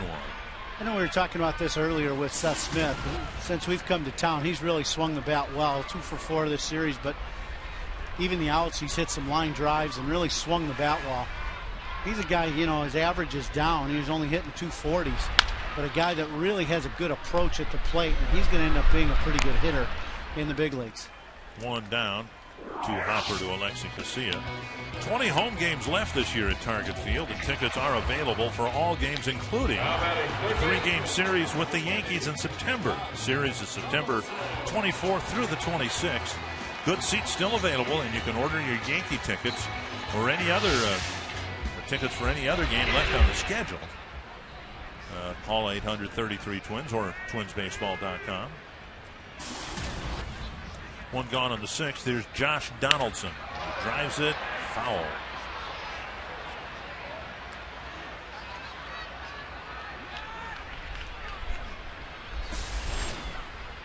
Donaldson with a double leading off the 4th. And he scored on Crisp's double to make it a 4-1 ball game.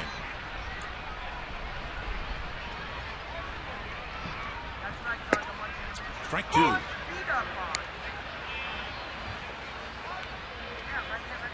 Alex Burnett, a guy that, you know, we talked about in the open, and we've talked about it off the air about young players for the Minnesota Twins. This is a guy that the Twins are really going to have to rely on for next year to take a prominent role in the bullpen. You know, you're probably going to look at Perk probably being the closer, or definitely getting a shot at being the closer. And Burton, a guy that has thrown phenomenally well this year, and Burnett, a guy with a very good arm, throws in the mid-90s. Florimon sets and rockets his throw over to Maurer, 2 down.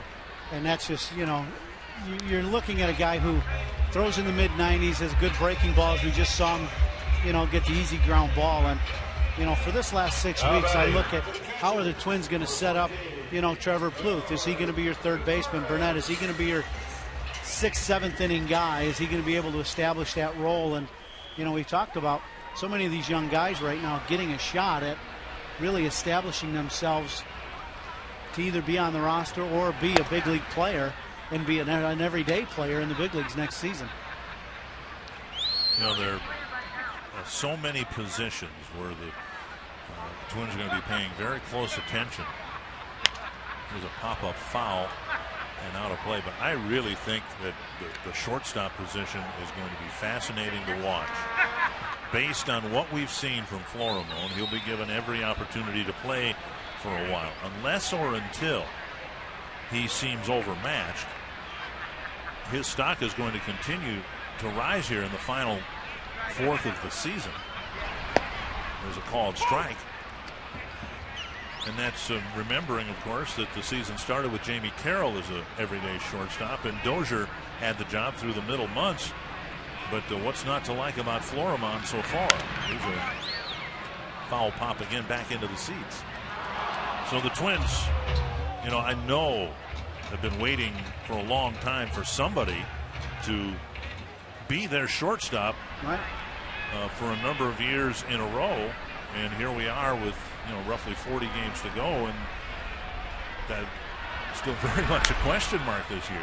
Well, and the Twins got some other options. You've got Escobar, who they just got in the trade, the Lariano trade. He's a guy that the people in Chicago really like defensively. We don't know what he's going to hit, but he can pick it defensively. You've got short and second base that you're looking at, but the shortstop position, you thought Dozier was going to be the guy, and he's a young guy and had a little bit of inconsistency defensively, a little bit of inconsistency offensively. So now Florimon, what have we seen him, 5 or 6 games now, something like that, and defensively he looks very in command of that position, and that's the one thing at short you need. 1-2, check swing, 2-2, and Florimon with 8 at-bats prior to this year, and if he is considered a candidate to be a shortstop for you down the road, you need to run him out here, not in AAA, but there's a liner to center. Revere with the catch, and it's a 1-2-3-6 for Burnett. Florimon needs an opportunity to play up here.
Early in the ball game, Cespedes hits the base hit and drives in 2 runs. And then Coco Crisp ends up hitting the double off the left field or right field wall to drive in a run. And to me, the guy that's really kept the Twins hitters at bay is Malone, and he's really thrown the ball well. And you just look at the outing he's had. He's got 84 pitches. He's been in command of the whole game as he starts the 7th inning. You're talking about a rookie pitcher who has just been able to throw in and out and just kind of dominate Twins hitters. Matt Carson will lead off the 7th inning. Mentioned that Malone was skipped in between his starts on August 5th and the 17th. That start on the 17th came against the Indians. 5 innings, 4 earned runs, but all 4 runs coming on one swing of the bat. A grand slam by Shelley Duncan. Here's a pop-up short right field. Pennington and Reddick converge. Reddick drops the ball. And so it will be the 4th Oakland error. And the leadoff man is on in the 7th. Well, that's just some indecision. Reddick coming in, and he wanted this ball, and Pennington staying right there. And then at the last second, you can see Reddick saying he's going to catch it, but that ball missed the glove almost entirely and hit him in the chest. Hit him in the chest. Look at this. Weren't you talking about a high sky? Oops. Well, it hit the back end of the glove. Back end of the glove. Well, here's Trevor Plouffe. He's hit the ball very hard twice and is 0 for 2. A liner to left and a liner to center. Now he pulls one. Foul.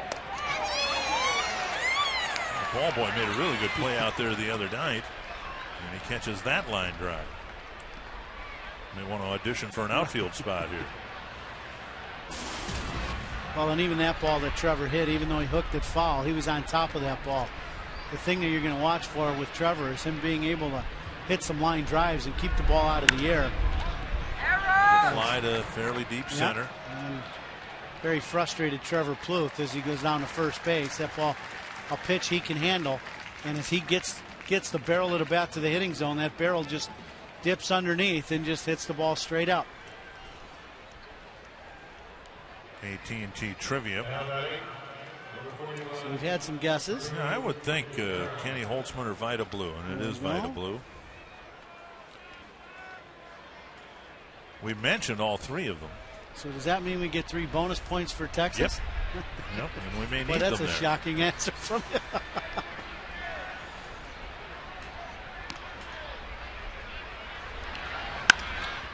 And Butera lifts it foul by the Twins bullpen again.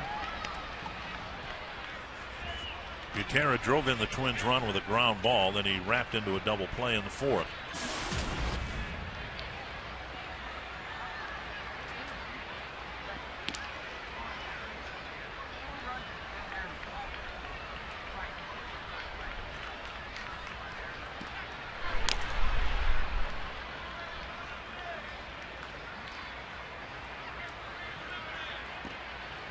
One strike to Butera. He's hoping to get some guys on base and maybe somebody will hit a big fly. We haven't had a home run hit in this series yet for either team. And a strike.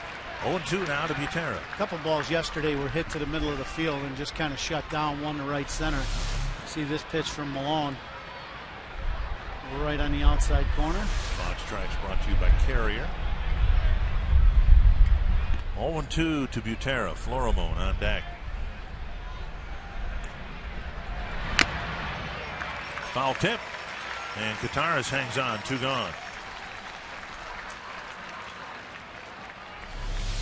Pitch before this on the outside corner, and now this one elevated a little bit up and out of the zone, and Drew goes after the high fastball. Malone still in the game. Hendricks out. Here's the CenturyLink high-speed pitch. Hendricks getting one up there at 93. And Malone in the upper 80s. That's been it.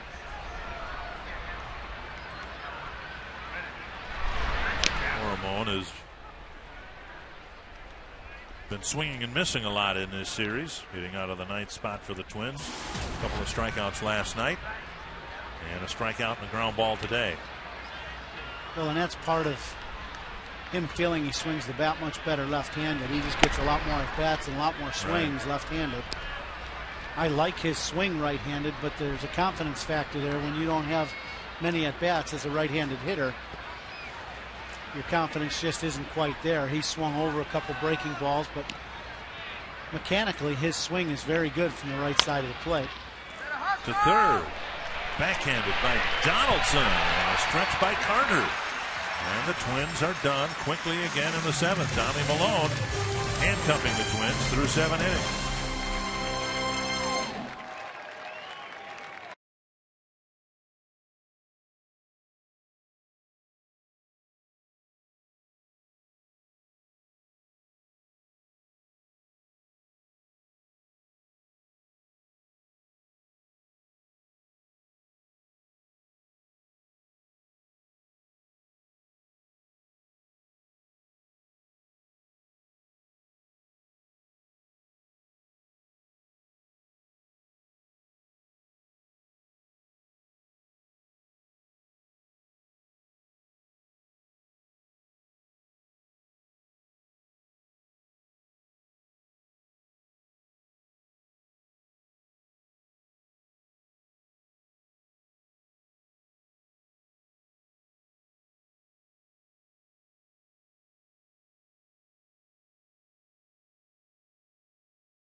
On Fox Sports North is brought to you by McDonald's. Get a freshly brewed cup of premium roast coffee from McDonald's. Any size is just $1. By AT&T, the nation's largest 4G network. AT&T, rethink possible. And by Toyota. Hurry in for big savings during Toyota's nationwide clearance event going on now. The A's in front 4-1 for the second game in a row. The A's starting pitching, tying up the Twins lineup.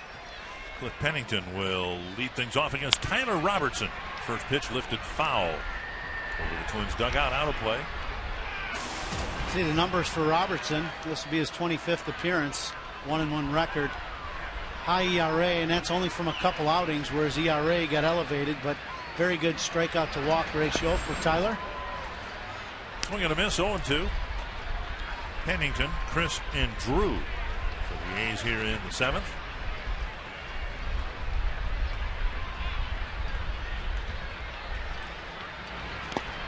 And Robertson with that slider takes care of Pennington on 3 pitches. Tough slider down and in for Pennington. As we know, Robertson has a very good slider, and that one, bottom just dropping out of it. For his first strikeout. Crisp has reached all 3 times. A couple of hits and a walk, a couple of runs scored, and an RBI.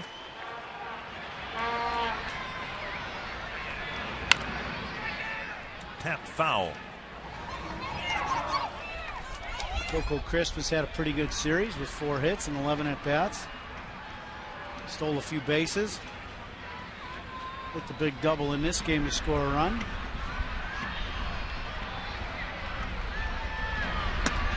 Inside, 1-1.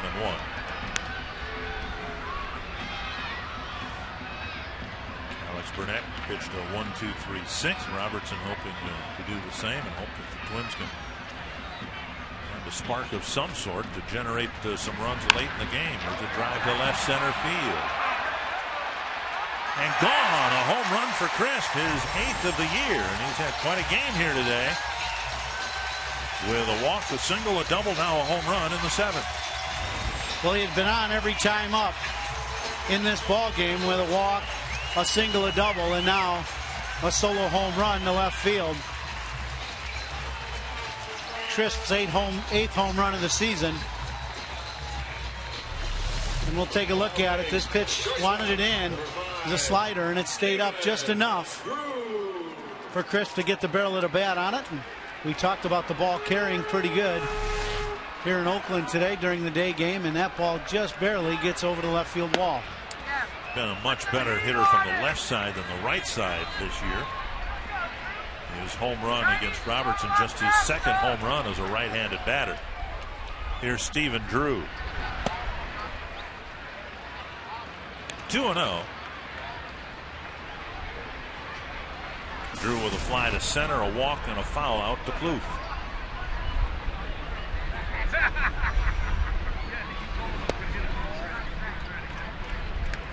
Three and 0.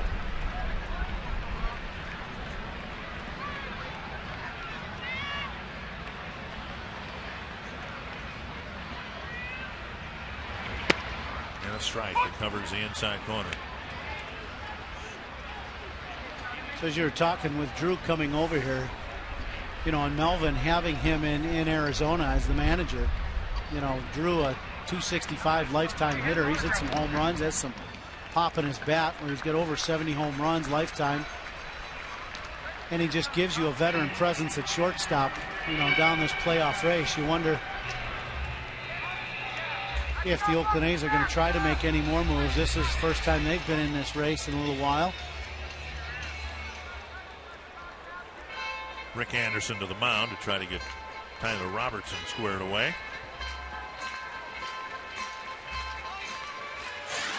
You can get an inside look at the Wild on Becoming Wild Chapter 2 every Tuesday and Thursday on FoxSportsNorth.com. See exclusive footage of a day in the life for the Wild organization. On the latest webisode, the Wild bench boss gives up some info about this top line for the upcoming season. Log on to FoxSportsNorth.com for Becoming Wild Chapter 2. Casey Fiend getting loose down in the Twins bullpen. Robertson struck out Pennington, gave up the home run. Now a 5-pitch walk to Drew, and here's Reddick.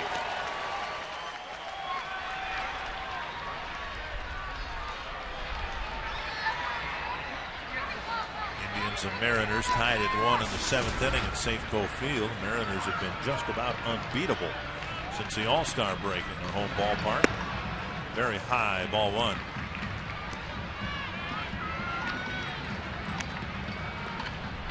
Well, and they, you know, like you said earlier, this road trip, you're talking about some pretty good pitching staffs.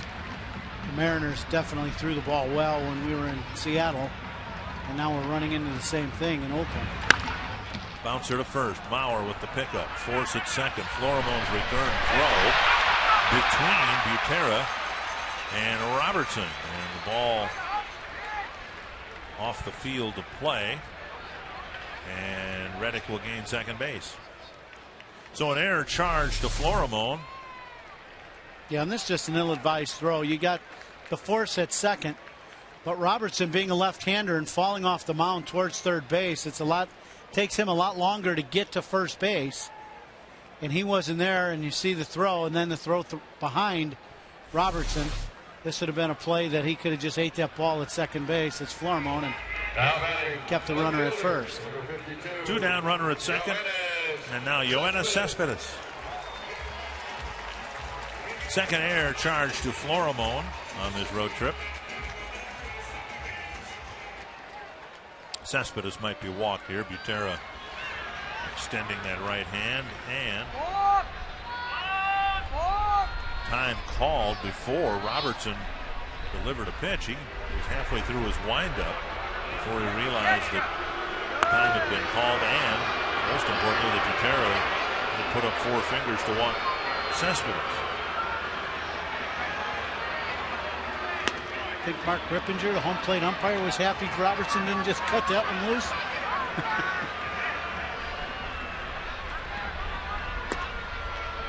So Cespedes will be given a free pass, and Chris Carter, 0 for 3, will come to the plate. We'll see if Ron Gardenhire comes out to replace Robertson with Casey Fiend. That's the call here with runners now first and second, 2 down in the 7th. The A's have already added a run here in the 7th and lead it 5-1.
Walk, 2 men aboard with 2 outs.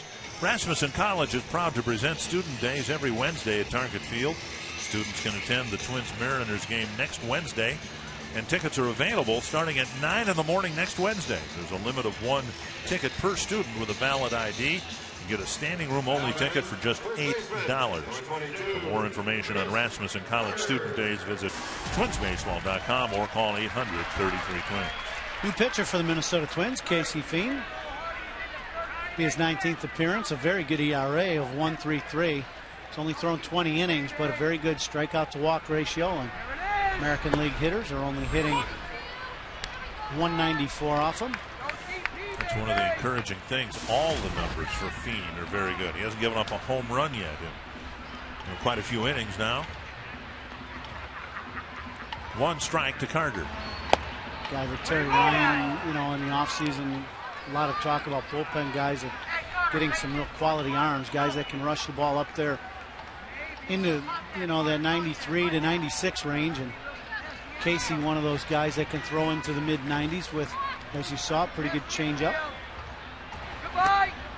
Blocked by Butera, 1-2.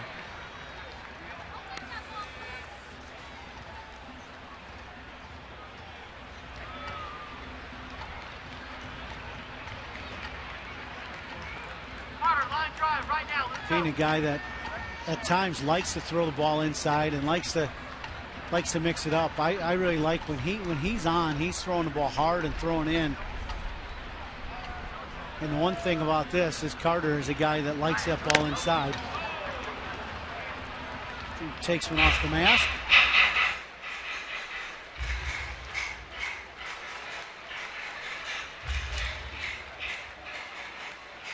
One and two. Off the side of Butera's mask, and then plate umpire Mark Ripperger was aware of that foul tip as well.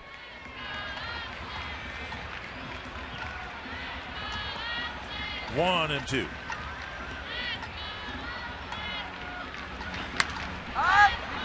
Fouled away. Well, you look and see how exposed an umpire can be. Here's Butera set up, and Ripperger is way over. There's no catcher between him and the pitcher.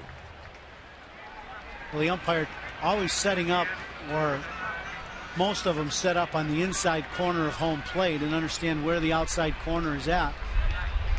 And you'll see if Drew sets up away, you'll see just what we were talking about. Look at that. My goodness. 2 and 2. And just like for a hitter setting up in the batter's box in the same spot so you know where the strike zone is, the umpires do the exact same thing. They want to sit in the exact same spot every pitch, and that's how they determine their strike zone. They know where the outside corner is. You know, some umpires will have their right hand. If you're setting up on that inside corner, they'll have their right hand where they feel like is the outside corner. And to me, it's important as a hitter to know, it's obviously important to know where your strike zone is. That's why you stay in the same spot in the box. Same for the umpires. In the case of Ripperger, if you've not heard his name before, he is a fill-in umpire. Full count to Chris Carter. The A's have a run here in the 7th, and the 2 runners have gotten on base through walks. Call third strike. So Fiend gets a strikeout to strand a couple of inherited runners, but the crisp home run makes it 5-1.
By the authorities of the Minnesota Twins and may not be reproduced or retransmitted in any form.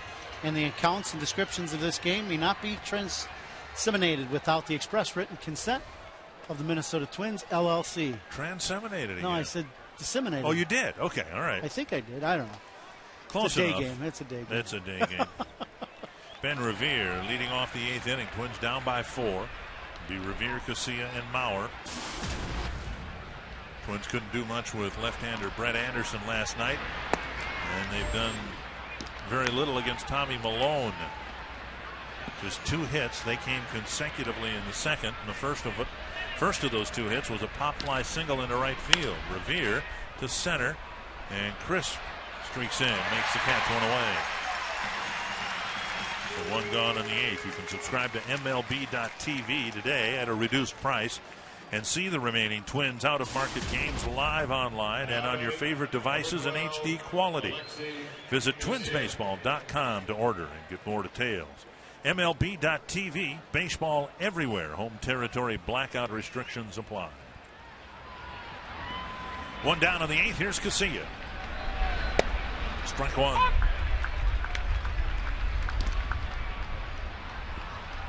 Casilla 0 for 3 as his average continues to drop down towards the 200 level.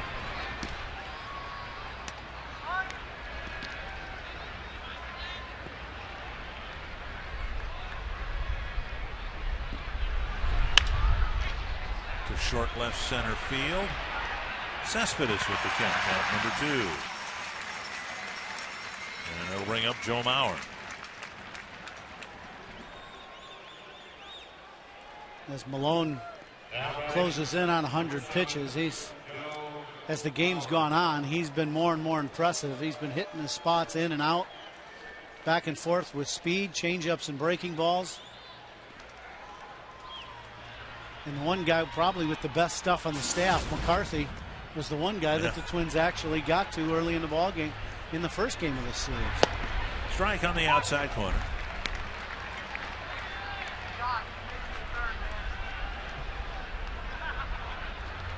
Ryan Cook, the former closer. Sean Doolittle warming up. Breaking ball for, strike 2. Mauer 0 for 2 with a walk. Pretty good ratio of ball to strike with 100 pitches thrown by Malone.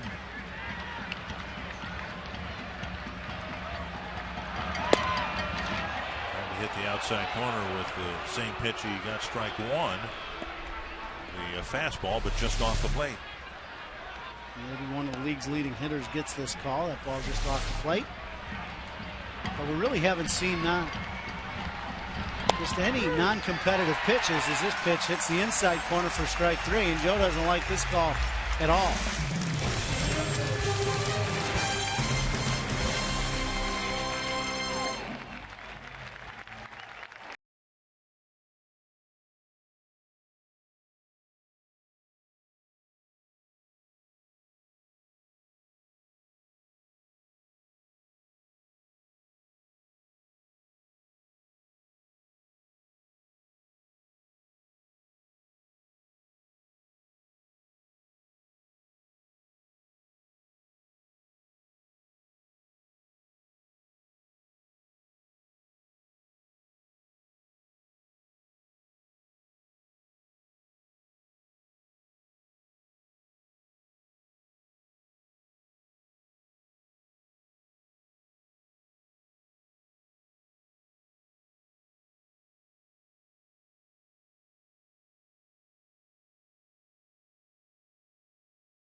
Is stymied by a left-handed pitcher today. It's Tommy Milone doing the damage, and he's been very, very strong. And on Twins Live, presented by CenturyLink, we're going to talk about Tommy Milone and his outing, and the Twins and their struggles that continue against lefties. The art of throwing out base runners. Drew Butera did that earlier in the ball game.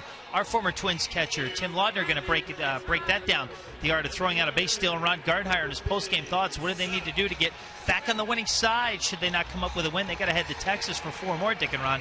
So this road trip, they can't pull off a comeback today. It's not going to get any easier going into Texas. No, they'll run into some pretty good pitching in Texas, too. Thank you, Robbie. Glenn Perkins out of the Twins' pen to pitch to the A's in the 8th inning. The Twins will face Roy Oswald tomorrow, then Matt Harrison, Ryan Dempster, and Scott Feldman. On the outside corner, and it's 1-1 to Seth Smith.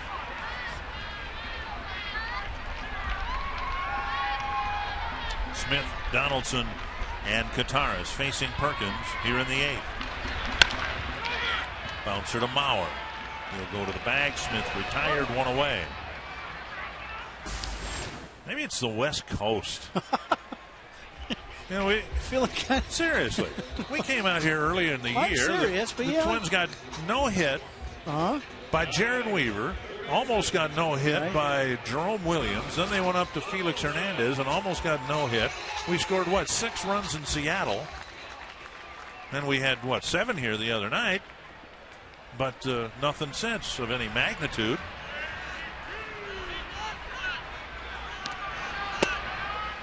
Strike 1 to Donaldson.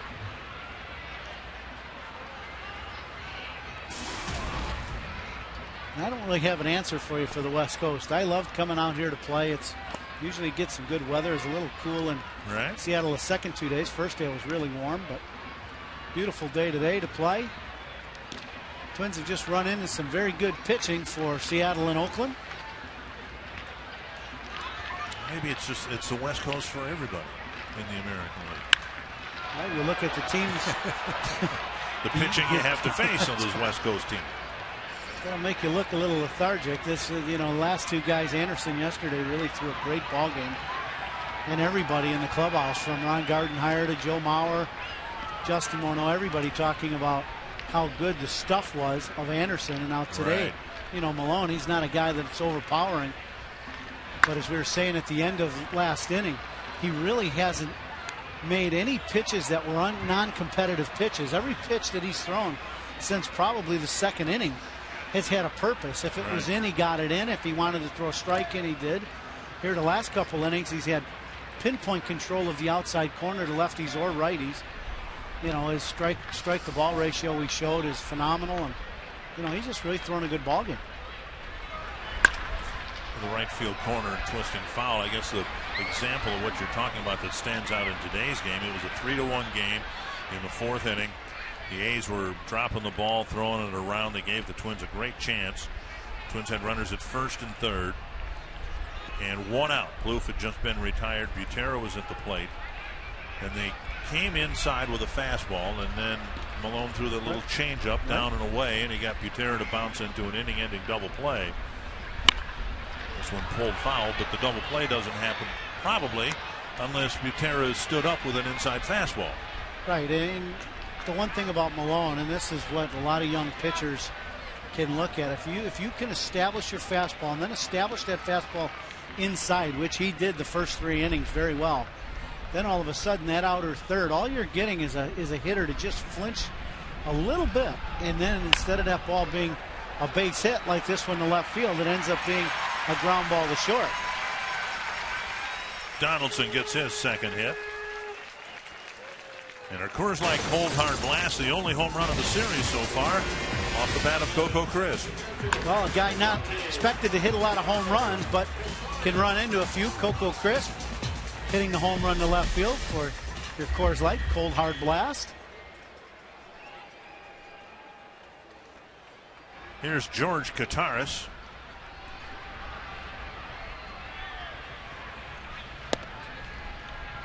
Kataris figuring he's owed 1 or 2 here today. He sent a ground ball toward the hole. Florimon picked it off, made a nice play to throw him out in the second.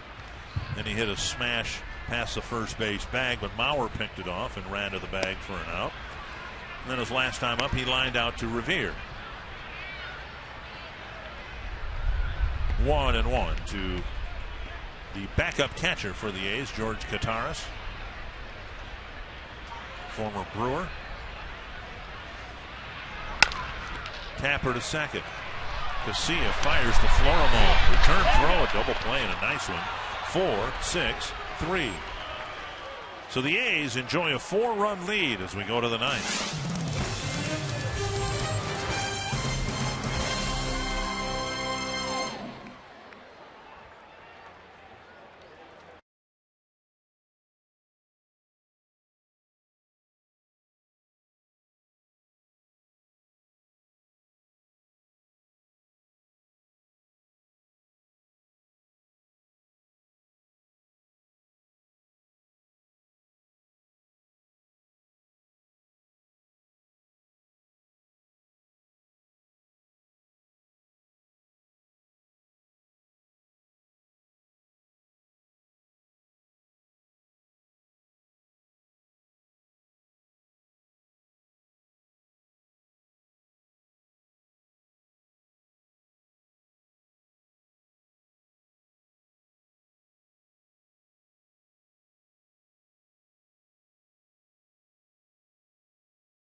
Game reset with the A's threatening to win the series 2-1 and the season series 5-4. Well, Ryan Doumit with a single and a run scored, and the big home run by Coco Crisp. He's been on base every time with 3 runs scored and a stolen base. And there's the story of the game to me is Tommy Milone. He's really thrown the ball well for the Oakland A's. You remember Ryan Cook will pitch the 9th, or at least start the 9th for the A's. You remember Joe Bauer's 2-run single here on Monday night in the 4th inning? That was the last run-producing hit the Twins have had. They got 1 run earlier today on a ground ball. The run they scored yesterday was on a wild pitch. There was a sacrifice fly late in the game on Monday, so they have not done much of anything since the 4th inning in terms of clutch hitting. Josh Willingham is 0 for 3 with a ground ball, a pop-up, and a strikeout. Outside, ball 1. Well, Cook coming in, former closer for the Oakland A's, and hard-throwing right-hander. Good slider, good fastball. Off the end of the bat, foul. Cook was the lone All-Star representative for the Oakland A's as their closer, and then a few weeks after the All-Star break, he lost his job.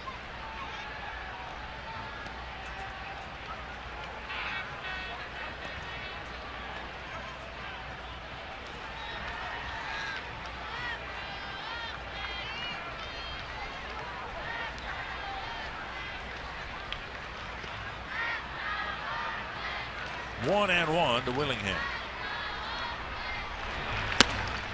2-1.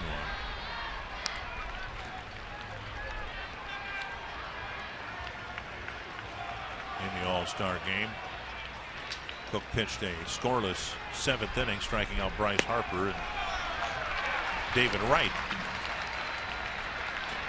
Cook, a guy that can rush it up there. Last fastball at 94 miles an hour with some good movement to it, and he's got a good sharp slider. Definitely a guy, if he can command the strike zone down in the zone, he could be a guy that could definitely get his closer role back. But you see, at times he just tries to overthrow the baseball like that last one and just misfires out of the zone. 7 blown saves in 19 tries for Cook. That's why the closer now is Grant Balfour. 3-2 to Willingham. Struck him out. So 1 down in the 9th. The Jimmy John's delivery of the game presented by Tommy Milone today. Well, he's really thrown the ball well all game long. You know, only 1 run allowed, 2 hits in 8 innings, and the young guy really pitched with a purpose. He was able to throw fastballs in when he wanted and hit the target, as you see right there. He was able to throw the breaking ball behind in the count to get some strikes, and you know, not any pitches through the ball game that weren't competitive, that didn't have a purpose, and because of that, he has really dominated this game.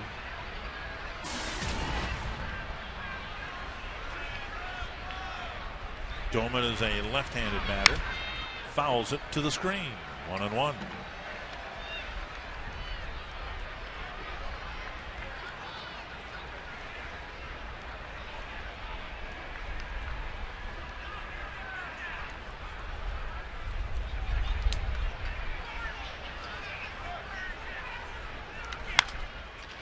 Well, I said early on I thought there'd be runs scored today, and I was right. There have been 6 of them, but I honestly thought there'd be at least twice that many scored today. Right, the ball, we saw it earlier in the ball game. A couple fly balls hit to the middle of the field that weren't hit all that well. Ended up at the track right in front of the 400-foot sign. And the only guy with the home run is one of the guys with the least amount of power, Coco Crisp. Doumit caught looking, and Cook has come into the game and struck out the first 2 batters. This is just a backdoor breaking ball. That's off the plate. Late in the ball game, Cook getting that call. Those are frustrating strikes for a hitter. When a guy throws a backdoor breaking ball and the ball starts out off the plate and ends up, as we see on Fox Tracks, off the plate, you know that ball didn't even come close to the outside corner. Those are tough ones not to argue. Carson takes ball 1.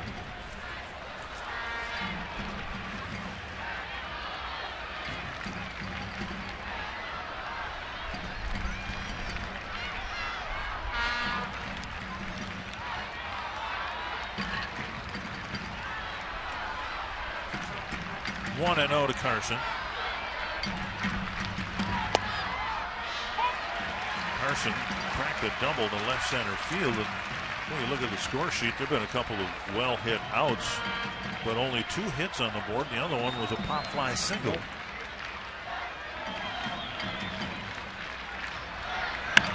Slice down the line, and Carson has another hit, and he'll hold up at first. So Carson having a good game here. He has 2 of the 3 hits, and both of his hits have been hit with authority. He reached all 4 times in the ball game. Well, he just sits back on a breaking pitch and just shoots it the other way. See that contact point? He lets that breaking ball get good and deep and then just shoots it the other way. Doesn't try to pull it. And that's just a very good swing by the young Mr. Carson. Trevor Plouffe with a couple of well-struck outs. 0 for 3. Carson goes. A's don't care, and Plouffe takes ball 1. If Plouffe can extend the ball game, Justin Morneau, who is not in the starting lineup, will make a pinch hitting appearance in Butera's spot. 1-0 to Plouffe.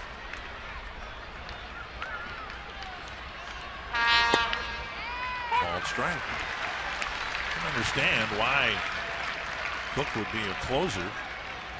We've seen some pretty good off-speed stuff and a mid-90s fastball hitting the outside corner there to Plouffe.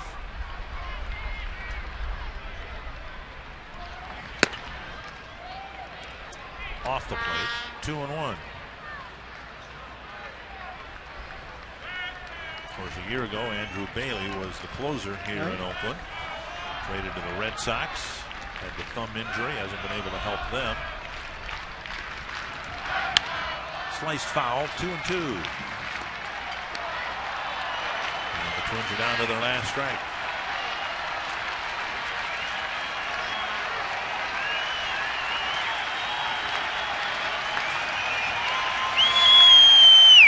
Attendance-wise, the A's have been the best kept secret in town, but the fans who are here are enjoying this midsummer run that the A's have put together. And Plouffe just gets a piece of it.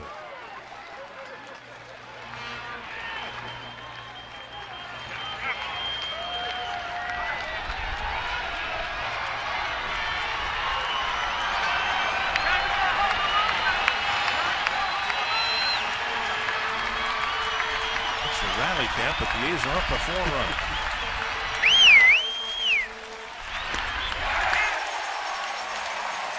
And the Twins win the opener, but the A's take the series 2-1. And they don't get much done offensively last night and today. A very rough 24 hours for the Twins on Twins Live, presented by CenturyLink. The Twins continue to struggle against lefties. You'll hear from Twins manager Ron Gardenhire. All that and a lot more coming up on Twins Live, presented by CenturyLink.